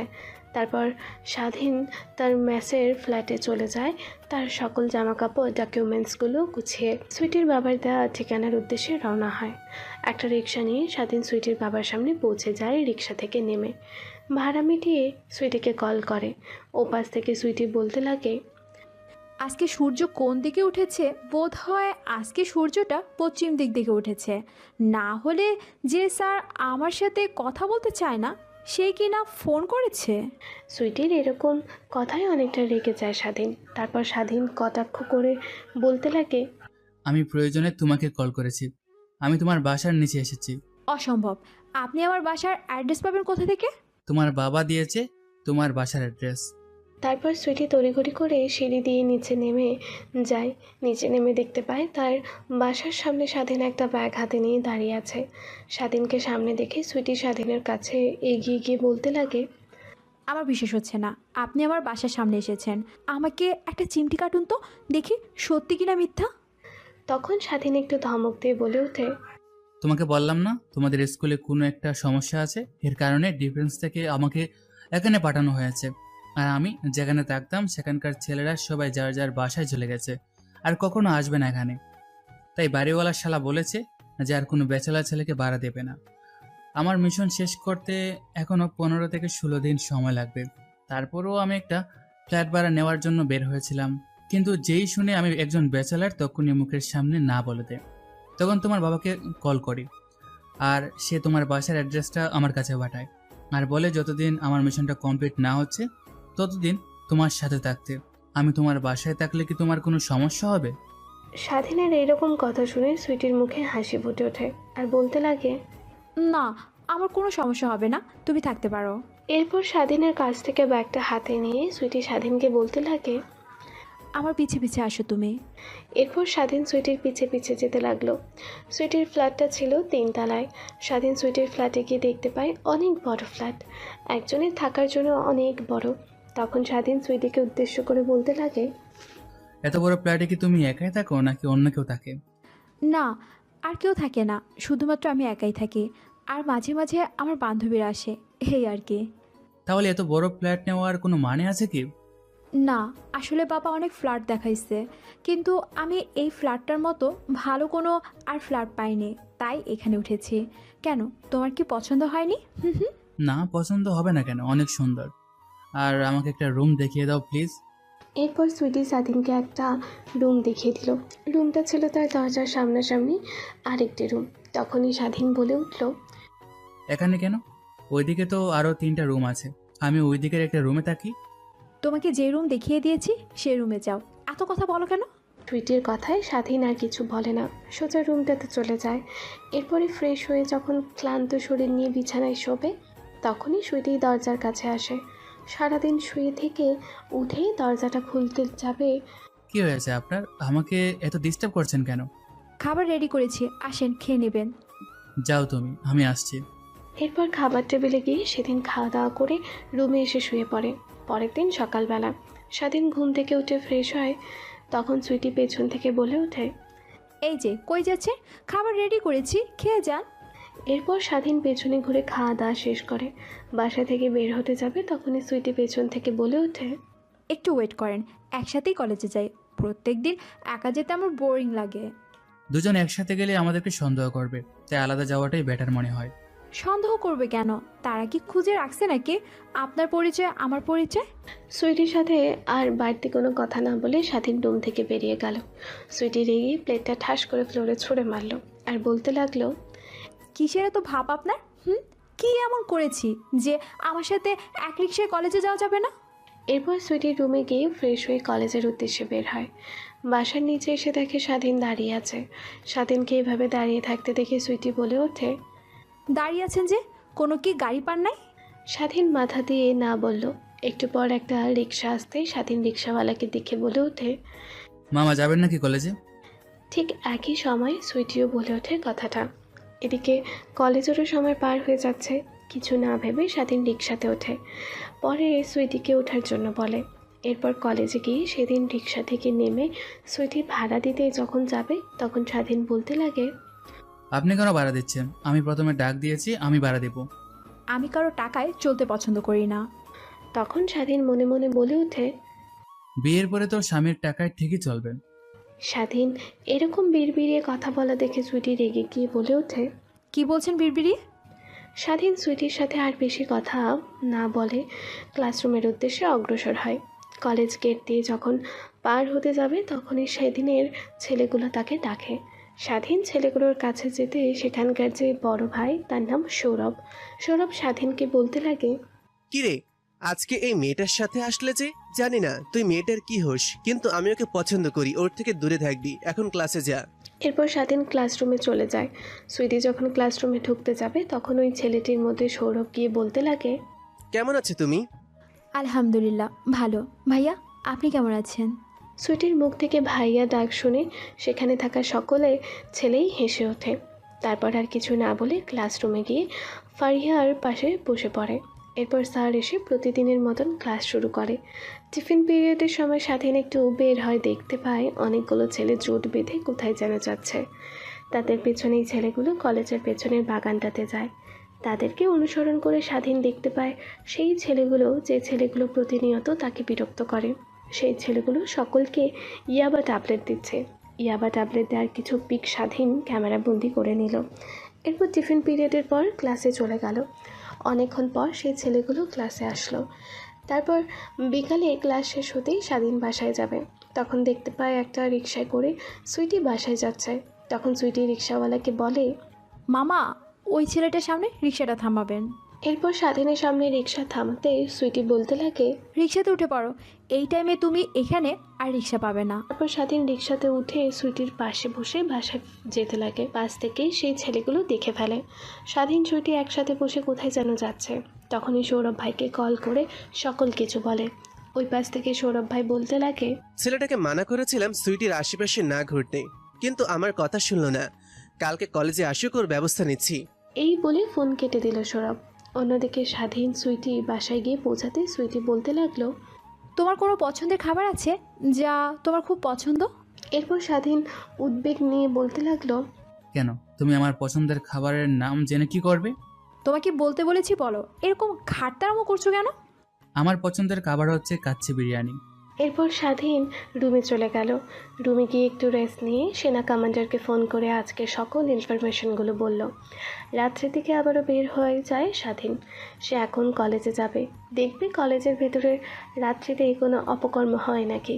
সোজা কলেজের সামনে গিয়ে কলেজের দেয়াল টপকে ঢুকে কলেজের ভেতরে প্রবেশ করতে দেখতে পেল একটা ক্লাসরুমে এখনও পর্যন্ত লাইট জ্বলছে।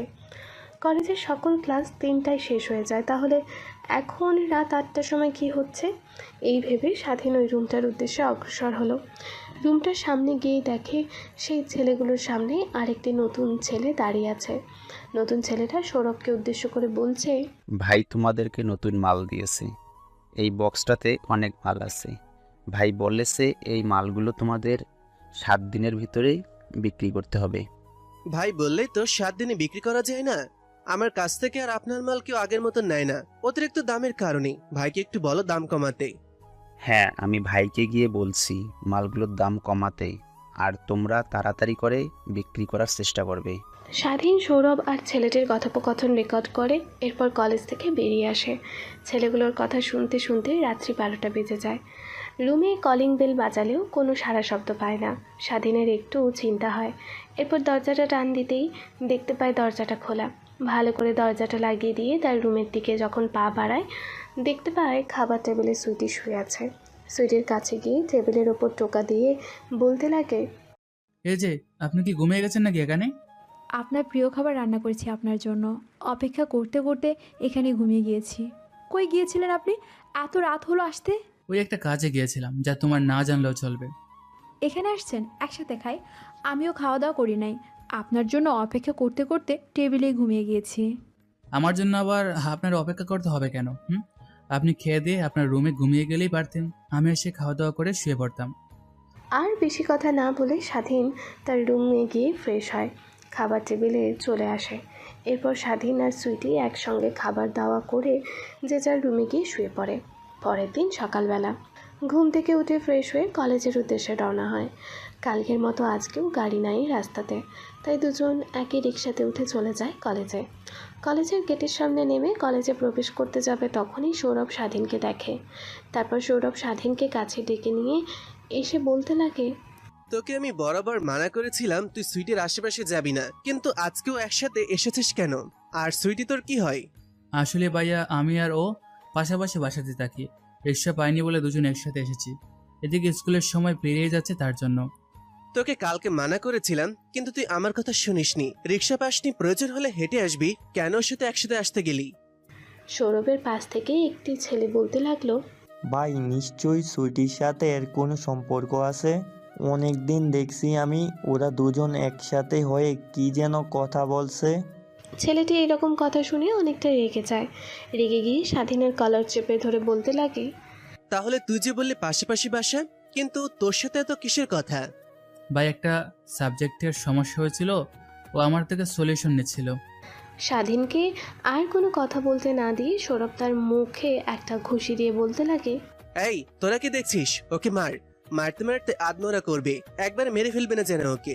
সৌরভের পাশ থেকে আরেকটি ছেলে বলতে লাগে, ভাই ও ভাবির দিকে নজর দিয়েছে, ওকে তো পৃথিবীতে রাখা যাবে না। না না, ওকে মেরে ফেলা যাবে না। এমনিতেই আমাদের ওপর অনেক অভিযোগ আছে পুলিশ স্টেশনে, টাকা দিয়ে হয়তো ধামাচাপা দিয়ে রেখেছি। ছেলেটাকে মারলে হয়তো হিতে বিপরীত হবে, তাই ওকে আমরা আদমারা করে এখানে ফেলে রেখে যাব। এরপর ছেলেগুলো স্বাধীনকে অনেকটাই মারে। স্বাধীনের কাছে ছেলেগুলোকে অনেক কম ছদ্মবেশ ধরে এখানে এসেছে বলে মারতে পারছে না, সে শুধু মার খাচ্ছে। একটু পর তার চারিদিকে অন্ধকার নেমে আসলো। এদিকে সুইটি ক্লাসরুমে বসেছিল, তার বান্ধবী ফারিয়া গিয়ে বলে, হায় রে সুইটি, তুই এখানে বসে আছিস? তুই তো একটা ছেলের সাথে আসলি না রিক্সাতে করে? ওই ছেলেটাকে সৌরভ আর সৌরভের বন্ধুরা মিলে মারছে। তখন সুইটি একটু কান্না মিশ্রিত কণ্ঠে বলে ওঠে, কোথায় মারছে স্বাধীনকে? দেখ, আমাদের কলেজে মাঠে ছেলেটাকে মারছে। এরপর সুইটি ফারিহার কাছ থেকে দৌড়ে দিয়ে কলেজের মাঠে গেল। বন্ধুগুলো স্বাধীনকে মারছে।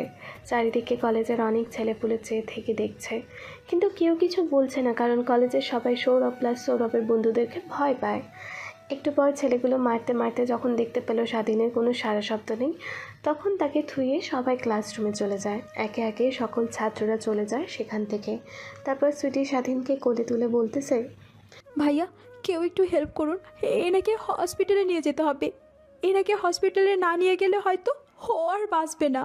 সুইটির এরকম কথা শুনে কলেজের সকল ছাত্ররা সেখান থেকে চলে গেল। তখন পাশ থেকে কলেজের কেরানি বলতে লাগলো, তুমি এখানে অপেক্ষা করো, আমি একটা গাড়ি ডেকে আনছি। তারপর কেরানি রাস্তায় গিয়ে অনেক গাড়ির কাছে সাহায্য চাইল, কোনো গাড়ি সাহায্য করছে না তাকে। একটু পর একটা গাড়িতে ইশারা দিতে দাঁড় করায় কেরানি। গাড়ির কাছে গিয়ে বলতে লাগে, বাবা, আমার কলেজের একজন শিক্ষার্থী গুরুতর আহত, তাকে একটু হসপিটালে নিয়ে যেতে হবে, একটু সাহায্য করবে তুমি? এরপর কেরানি গাড়িতে নিয়ে কলেজে চলে যায়। স্বাধীনকে গাড়িতে তুলে সোজা হসপিটালে নিয়ে যায়। হসপিটালে ভর্তি করে সুইটি গিয়ে ড্রাইভার আঙ্কেলকে ধন্যবাদ জানায়। একটু পর নার্স এসে বলে, স্বাধীনের আত্মীয় কেউ এখানে আছেন? সুইটি চিন্তা করছিল। চিন্তার মাঝে নার্সের কথাগুলো বলে ওঠে। সুইটি চিন্তা থেকে বেরিয়ে এসে ডাক্তারের সামনে গিয়ে বলতে লাগে, হ্যাঁ, আমি স্বাধীনের ফ্রেন্ড হই। কি হয়েছে আমাকে বলেন। পেশেন্টটা অনেকটাই আঘাত পেয়েছে, এরপরে তার শরীর থেকে অনেক রক্ত বের হয়ে গিয়েছে। তার রক্ত লাগবে 3 ব্যাগ। আমাদের ব্লাড ব্যাংকে খোঁজ নিয়েছি, কিন্তু আমাদের ব্লাড ব্যাংকের রক্ত নেই। ওর রক্তের গ্রুপটা কি একটু বলবেন? এ পজিটিভ। আমারও এই পজিটিভ রক্ত, আমি দিব।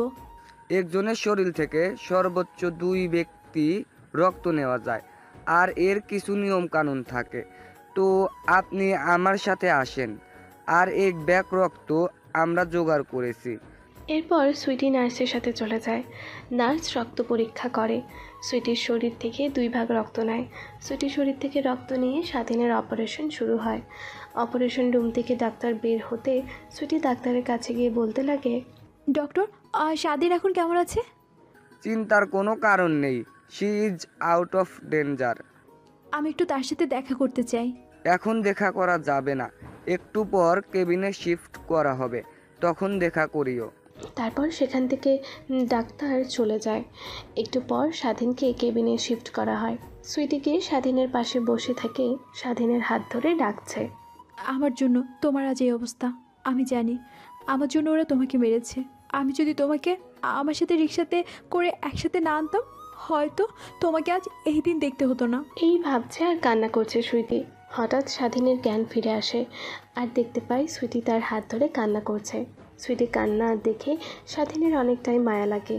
স্বাধীনের জ্ঞান ফিরে আসছে, তখন সুইটি তাকে বলতে লাগে, কেমন লাগছে এখন তোমার?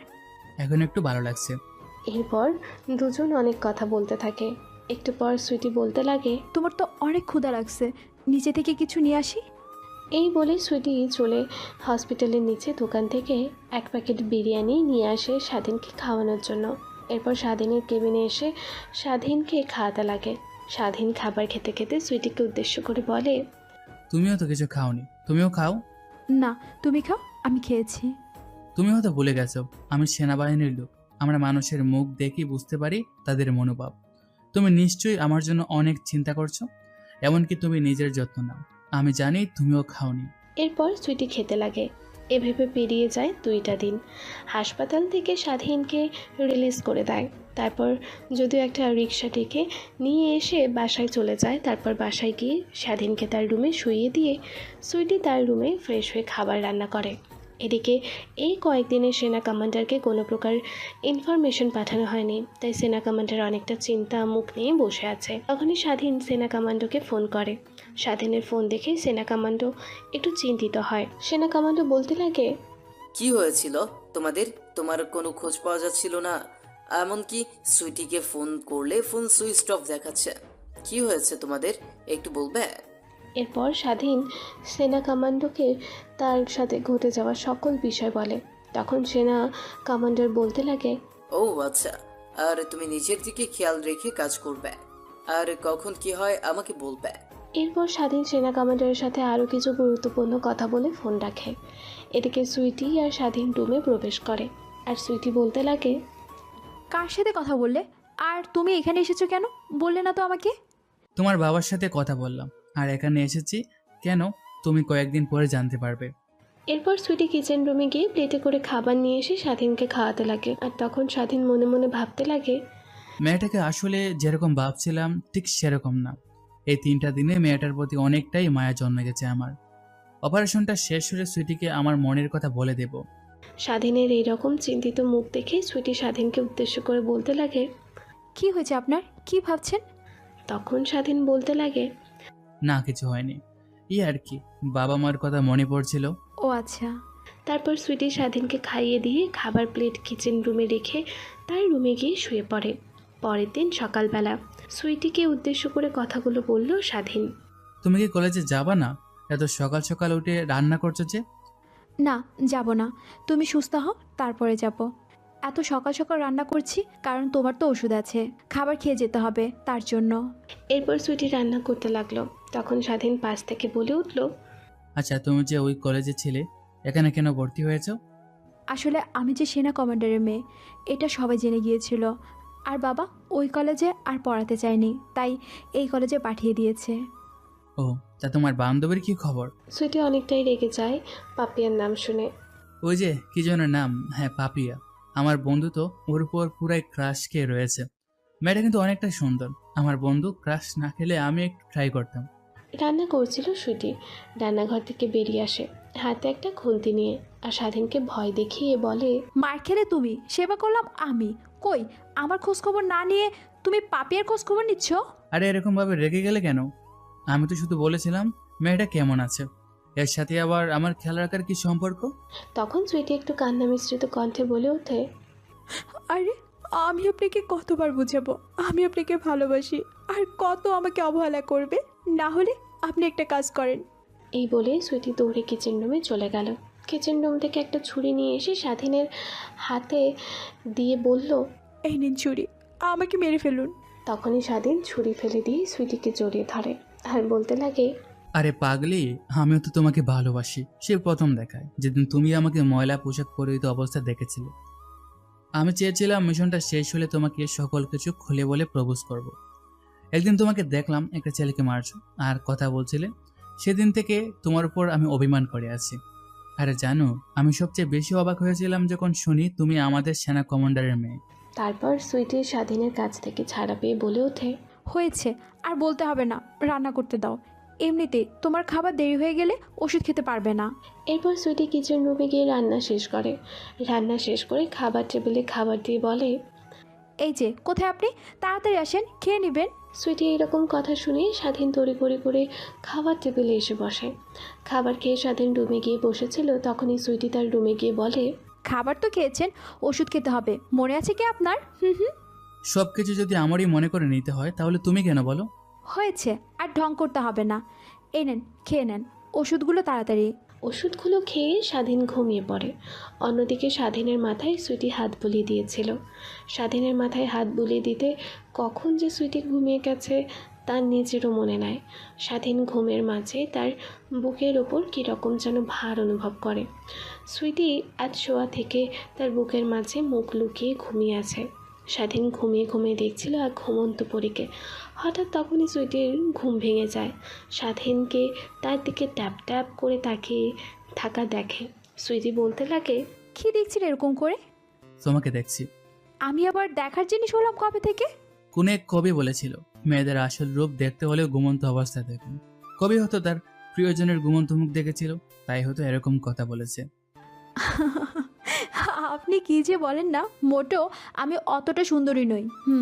এরপর সুইটি শোয়া থেকে উঠে গিয়ে তার রুমে যেয়ে ফ্রেশ হয়। স্বাধীন ফ্রেশ হয়ে বসেছিল, তখনই তার ফোনে শরীফুল ফোন করে। আর শরীফুল বলতে লাগে, কিরে ভাই, কেমন আছিস? তোর তো কোনো খোঁজ খবরই পাওয়া যাচ্ছে না কয়েকদিন হলো। আগে তো কোনো মেয়ে গেলে কল দিতি, নাকি সুইটির কাছে গিয়েছিস বলে আমাকে ভুলে গেছিস? আচ্ছা ওয়েট, তুই কি করে জানলি আমি সুইটির কাছে এসেছি, বা সুইটির সাথে কি কলেজে পড়ি, বা ওর সাথে বাসায় থাকি? মামা জানি জানি, অনেক কিছু জানি। কি জানিস, আর তুই কি আমার সাথে লুকাইছিস? আসলে হয়েছে কি, তোর আর সুইটির ব্যাপারে কমান্ডো স্যারে জানে। সুইটি অনেক কান্না করেছিল, আর কমান্ডো স্যার চাইছিল তোর আর সুইটির বিয়েটা হোক। তখন তোর বাবা বলেছিল যে তোর লাইফ নিয়ে তার কোনো মাথা ব্যথা নেই, স্বাধীন যা করবে তাই তারা মেনে নেবে। তাই কমান্ডো চাইছিল তুই যেন ওনার মেয়েকে বিয়ে করিস। আর তুই তো কখনোই রাজি ছিলি না সুইটিকে বিয়ে করার। তখনই তোর বাবা কমান্ডো স্যারকে এরকম একটা বুদ্ধি দেয়। আগে বাসায় যাই, তারপরে বাবাকে মজা বোঝাচ্ছি। মানুষকে এরকম বুদ্ধি দেওয়া? আরে মামা থাম থাম, যা করেছে তোদের ভালোর জন্যই করেছে। আসলে সুইটি তোকে অনেক ভালোবাসে। আমি অনেকবার লক্ষ্য করে দেখেছি, তুই যখন অবহেলা করিস তখন ওর চোখে পানি টলমল করে। হ্যাঁ বুঝলাম। আর তোর আর পাপিয়ার কত দূর আগাইলো লাইন? তখনই রুমের মাঝে সুইটি প্রবেশ করে। স্বাধীনের কথা শুনে ফেলে আর সুইটি বলতে লাগে, কি তাহলে শরীফুল ভাইয়ের সাথে পাপিয়ার সেটিং হয়েছে? তাই তো বলি, এখন কল করলে কেন ওর ফোন ওয়েটিংয়ে থাকে? ওপাশ থেকে শরীফুল সুইটির কথা শুনছিল। তখনই শরীফুল স্বাধীনকে বলে ওঠে, মামা, তাহলে তো তলে তলে অনেক দূরে। তাহলে কি আঙ্কেলদের তোদের বিয়ে নিয়ে ভাবতে বলবো?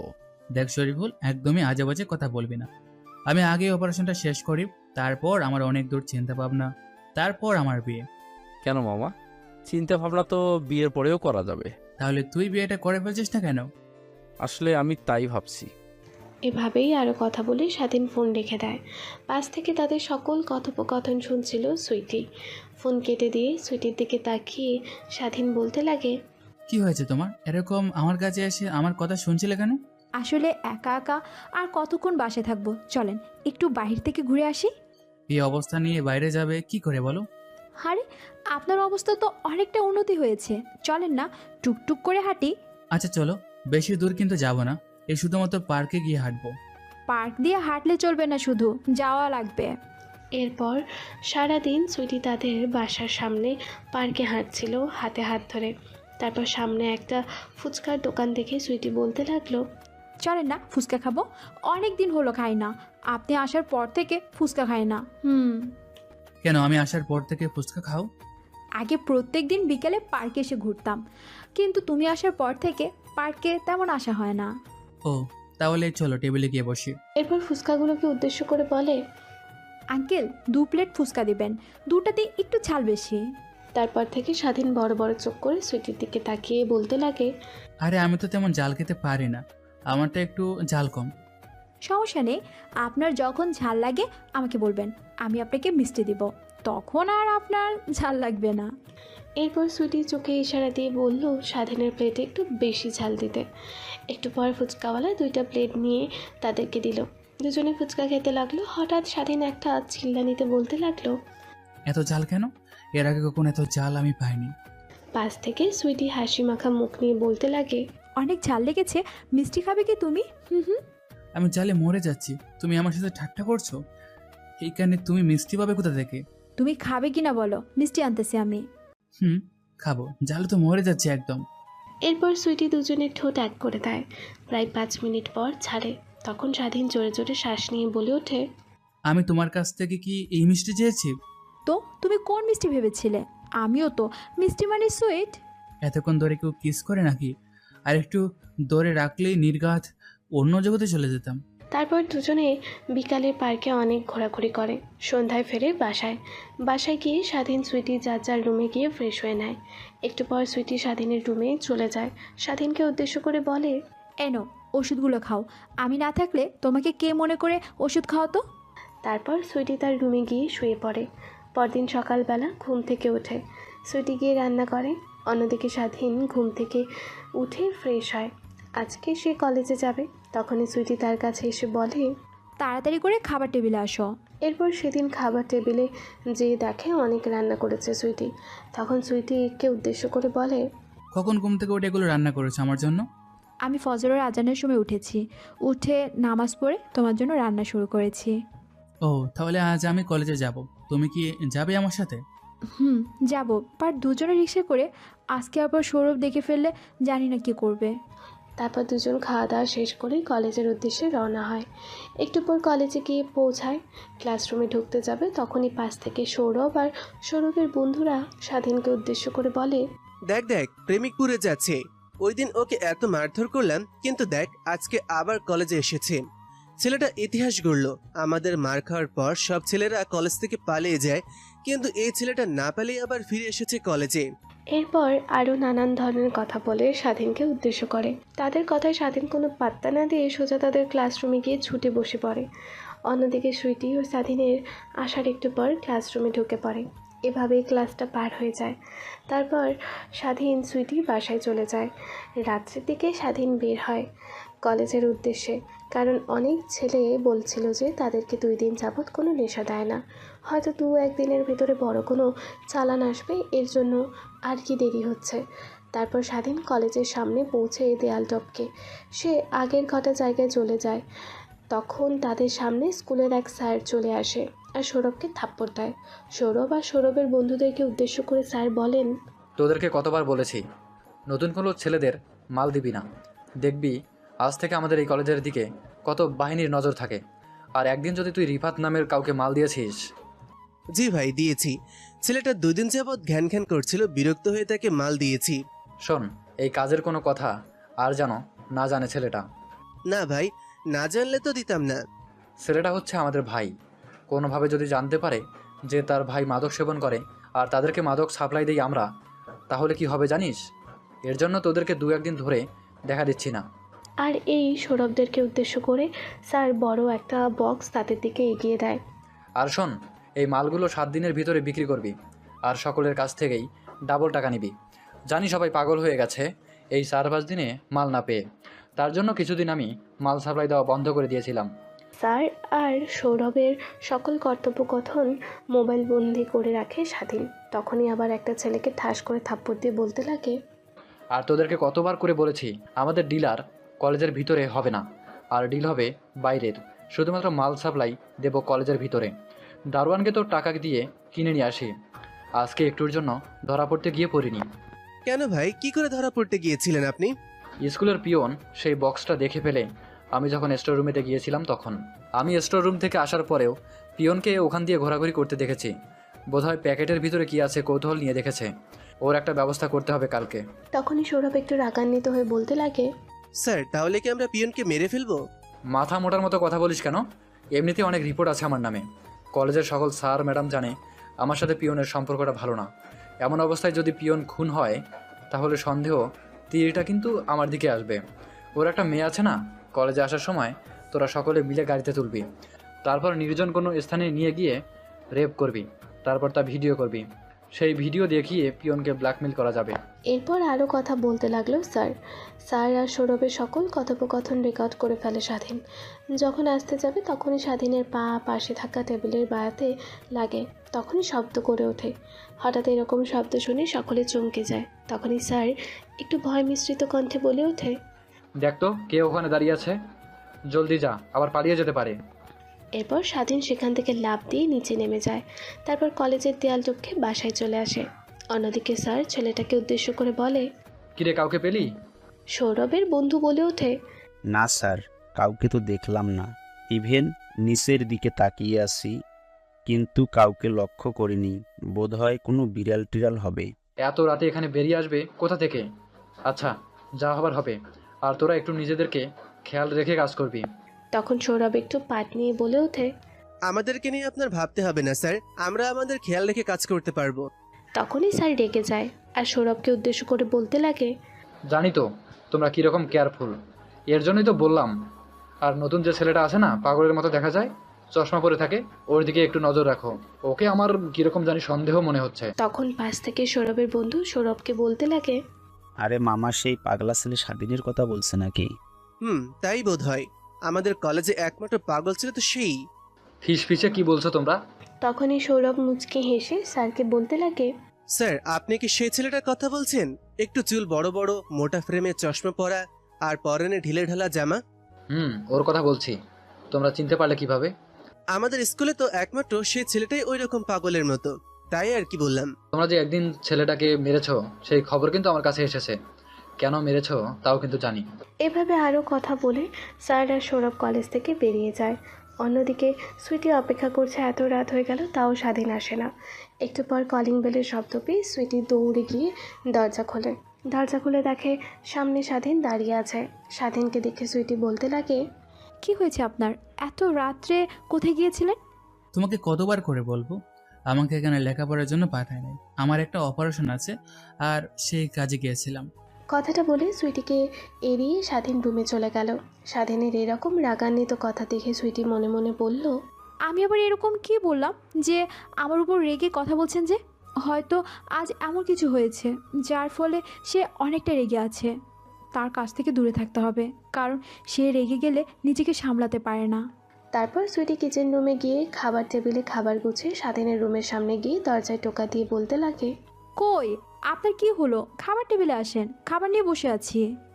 দরজার ওপাশ থেকে স্বাধীন বললে ওঠে, তুমি টেবিলে গিয়ে বসো, আমি ফ্রেশ হয়ে আসছি। তারপর সুইটিকে খাবার টেবিলে বসে পড়ে আর স্বাধীনের আসার অপেক্ষা করে। তারপর স্বাধীন এসে খাওয়া দাওয়া করে। তারপর যে যার রুমে গিয়ে শুয়ে পড়ে। অন্যদিকে স্বাধীন তার রুমে গিয়ে কমান্ডো স্যারকে ফোন করে আজকে সকল ইনফরমেশন দিয়ে দেয়। আর কমান্ডো স্যারকে স্বাধীন বলে, আমার আর 2-3 দিন লাগবে, তারপরে আমরা অ্যাকশন নেব। ওই পাশ থেকে কমান্ডো স্যার বলে ওঠে, তোমার যখন যা লাগে আমাকে বলবে, আমি তা তোমার সামনে হাজির করব। আর একটা কথা মনে রাখবে, নিজের দিকে খেয়াল রেখে কাজ করবে। কমান্ডো স্যারের সাথে আরও প্রয়োজনীয় কিছু কথা বলে স্বাধীন কল রেখে দিয়ে ঘুমিয়ে যায়। পরের দিন সকালবেলা ঘুম থেকে উঠে প্রতিদিনের ন্যায় আজকেও কলেজে চলে যায় স্বাধীন।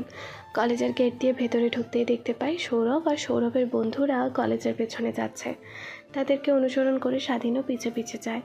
কলেজের পেছনে যেতেই কিছু পোলাপান দেখলো আর সৌরভের বন্ধুরা নেশাদ্রব্য বিক্রয় করছে।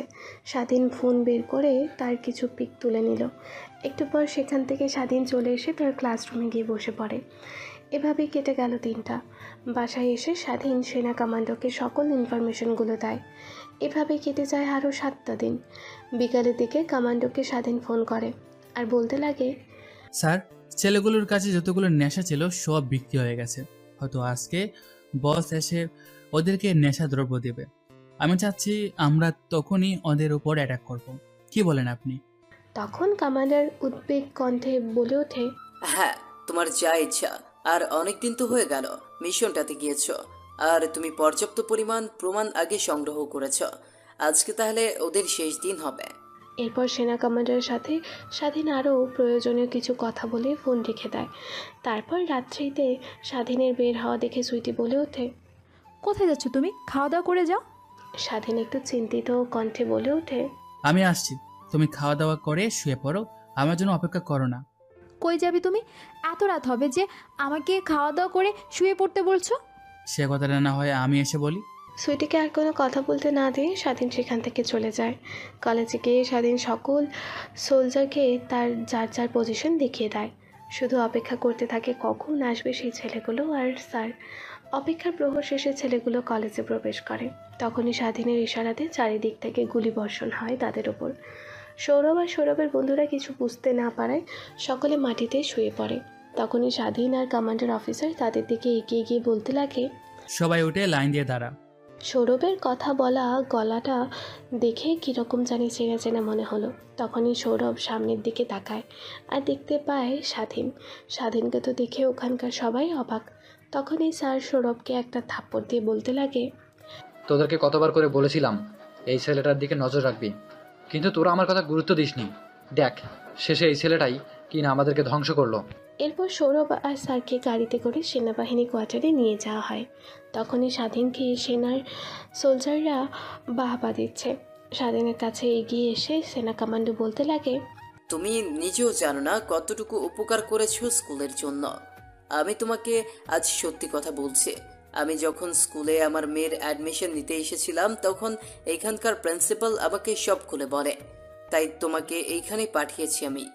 আমি জানতাম তোমার দ্বারাই এই মিশনটা সাকসেসফুল হওয়া সম্ভব, তাই তোমাকে পাঠিয়েছে। স্বাধীন একটু অবাক হয়ে স্যারকে বলতে লাগে, তাহলে কি আপনি আগে থেকে জানতেন এই কাজের সাথে কারা কারা জড়িত? হ্যাঁ, জানতাম, কিন্তু আমাদের কাছে পর্যাপ্ত পরিমাণের ইনফরমেশন ছিল না, তাই তাদেরকে শনাক্ত করতে পারিনি। তোমাকে পাঠিয়েছিলাম তখন ওদের নাম বলিনি, কারণ আমি দেখতে চেয়েছিলাম তুমি ওদেরকে শনাক্ত করতে পারো কিনা। তারপর সেনা কমান্ডো সাথে আরও কিছু কথা বলে স্বাধীন বাসার উদ্দেশ্যে রওনা হয়। বাসায় গিয়ে কলিং বেল দিতে দরজা খুলে যায়। তখনই স্বাধীনকে জড়িয়ে ধরে সুইটি। তখন সুইটির মাথায় স্বাধীন হাত বুলিয়ে দিচ্ছে আর বলছে, কি হয়েছে পাগলি, এত রাত পর্যন্ত তুমি জেগে আছো আর এরকম কান্না করছো কেন? তারপর সুইটি স্বাধীনকে ছেড়ে দিয়ে কান্না মিশ্রিত কণ্ঠে বলতে লাগে, আমি খাওয়া দাওয়া করে ঘুমিয়ে পড়েছিলাম, তোমার নিয়ে একটা খারাপ স্বপ্ন দেখি, তারপর থেকে আর ঘুম আসছে না। স্বাধীন একটু হাসি মুখ নিয়ে বলে ওঠে, আর তারপর থেকে কান্না করছো তাই তো? তুমি সে ছোটই থেকে গেলে, বড় আর হলে না। স্বপ্ন দেখে কেউ কান্না করে নাকি ছোট বাচ্চাদের মতো? চলো, অনেক ক্ষুধা লাগছে, আমাকে তুমি খাইয়ে দেবে। এরপর স্বাধীন রুমে গিয়ে ফ্রেশ হয়ে খাবার টেবিলে আসতে দেখতে পাই সুইটি তার জন্য খাবার বেড়ে বসে আছে। তারপর সুইটি তাকে খাইয়ে দিতে লাগলো আর সুইটি স্বাধীনকে উদ্দেশ্য করে বলতে লাগে, এই ছেলে, এত রাত পর্যন্ত, আর তোমার জামাতে আমি রক্ত দেখেছি, কি হয়েছে আমাকে একটু বলবে? তারপর স্বাধীন সুইটিকে সকল কথা খুলে বলে। পরের দিন সকালবেলা সুইটি ফ্রেশ হয়ে টেলিভিশন অন করতে খবরের কাগজে স্বাধীনের ছবি আর স্কুলের নাম আসে। খবরে বলছে, স্বাধীনের অপারেশনে স্কুল থেকে মাদক সরবরাহকারী গ্যাংসহ স্যারকে আটক করেছে সেনাবাহিনী। সুইটি ডেকে তুলে নিয়ে আসে স্বাধীনকে, উদ্দেশ্য করে বলে, দেখো তোমাকে নিয়ে এখন টিভিতেও চর্চা হচ্ছে। এরপর স্বাধীন ঘুম থেকে উঠে ওয়াশরুমে গিয়ে ফ্রেশ হয়ে সুইটিকে বলে, তুমি কি বাসায় যাবে নাকি একানি থাকবে? আমার তো অপারেশন শেষ, এখন এখান থেকে যেতে হবে বাসায়। অনেকদিন হলো মা বাবাকে দেখি না। তুমি কি যাবে আমার সাথে? এরপর সুইটি তাকে উদ্দেশ্য করে বলতে লাগে, আমিও যাব তোমার সাথে। এবার তারা দুজন খাওয়া দাওয়া শেষ করে বেরিয়ে পড়ে বাসার উদ্দেশ্যে। স্বাধীন বাসায় গিয়ে কলিং বেল দিতেই তার মা দরজা খোলে। স্বাধীনকে দেখে বলতে লাগে, কতদিন হলো তোকে দেখি না। তখনই স্বাধীন মাকে উদ্দেশ্য করে বলে, এখন তো দেখতেই পারছো, বাসাতে তো ঢুকতে দাও। এরপর স্বাধীন তার রুমে গিয়ে ফ্রেশ হয়ে নেয়। তারপর স্বাধীন তাদের বাসার রুমে বসে পড়ে। মা এক কাপ চা বানিয়ে নিয়ে স্বাধীনের সামনে দেয় আর বলতে লাগে, আমি আর তোর বাবা একটা সিদ্ধান্ত নিয়েছি। জানি তুই আমাদের সিদ্ধান্তের উপরে কথা বলবি না। আমি আর তোর বাবা ভেবেছি সুইটি মামনির সাথে তোকে বিয়ে দিব। তুই কি বলিস? স্বাধীন একটু মুচকে হেসে বলতে লাগে, তোমরা যা ভালো ভাবো তাই করো, আমার কোনো অমত নেই। আর হ্যাঁ, আরেকটি কথা, আমরা চাচ্ছিলাম যে তুই আর চাকরিটা করবি না। চাই না আমাদের একমাত্র ছেলে সেনাবাহিনীতে কাজ করুক। দেখো মা, আমি চাই দেশের জন্য কিছু করতে, তাই তোমাদের সব কথা মানতে পারলেও এই কথাটা মানতে পারবো না। I am sorry. আচ্ছা, তাহলে তুই ভালো যা মনে করিস তাই কর, আমাদের কোনো আপত্তি নেই। এরপর আরও কিছু কথা বলে স্বাধীন রুমে আসতে সেনা কমান্ডার ফোন করে। স্বাধীন ফোন রিসিভ করে বলতে লাগে, আসসালামু আলাইকুম স্যার। ওপাশ থেকে সেনা কমান্ডার সালামের উত্তর নিয়ে বলতে লাগে, ওয়ালাইকুম আসসালাম। কিছু কি বলবেন আমাকে স্যার? ফোন করেছেন যে? হ্যাঁ, আমরা একটা আয়োজন করেছি যেখানে তোমাকে থাকতে হবে, আর আমার বড় স্যার তোমার সাথে কথা বলতে চায়। ওকে স্যার, বুঝলাম। তা কবে আসবো? আগামীকাল রাত্রিতে তুমি ক্যান্টনমেন্টে চলে এসো। Okay sir. এরপর স্বাধীন সেনা কমান্ডের সাথে আরও কিছু কথা বলে ফোন রেখে দেয়। তখনই তার ফোন আবারও বাজতে লাগে। স্বাধীন একটু বিরক্তি নিয়ে ফোন হাতে নিতে দেখে সুইটি ফোন করেছে। ফোনটা রিসিভ করতে সুইটি বলতে লাগে, কেমন আছেন আপনি? আপনার কোনো খোঁজ খবরই নেই।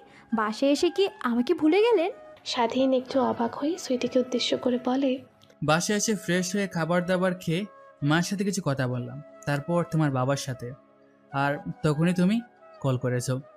আমি ভাবছিলাম তোমাকে একটা ফোন করব, দেখো তার আগে তুমি ফোন করলে। ও, বুঝতে পেরেছি। তারপর সুইটির সাথে আরও কিছু কথা বলে স্বাধীন ঘুমিয়ে পড়ে। 7 দিন পর। শুনেন, একদম দুষ্টামি করবেন না, আর আপনি আমার কাছে আসবেন না। বিয়ে করেছি কি তোমার কাছ থেকে দূরে থাকার জন্য? সুইটিকে উদ্দেশ্য করে কথাগুলো বলল স্বাধীন। পারিবারিকভাবেই বিয়ে হয়েছে আজকে তাদের। আজকে স্বাধীন আর সুইটির বাসর রাত। তখনই সুইটি বলে ওঠে স্বাধীনকে এই কথাগুলো। একটু পর সুইটি বিরক্ত নিয়ে স্বাধীনকে বলতে লাগে, আপনি আমাকে যে অবহেলা করেছেন সেই অবহেলার প্রতিশোধ নিব, তারপর আমি আপনাকে মেনে নেব। তুমি আমাকে স্বামী হিসেবে মানো আর না মানো, আমি তো তোমাকে বউ হিসেবে মেনেছি, তাতেই হবে। স্বাধীনের কিছু না বলে ঝাঁপিয়ে পড়ল সুইটির ওপরে। আর আপনাদের কিছু জানতে হবে না, বিয়ে করেন, বউ সব শিখিয়ে দেবে। তারপরে ঠিকই জানতে পারবেন বাসর রাত কেমন আনন্দঘন মুহূর্ত আর মধুর সম্পর্ক হয়।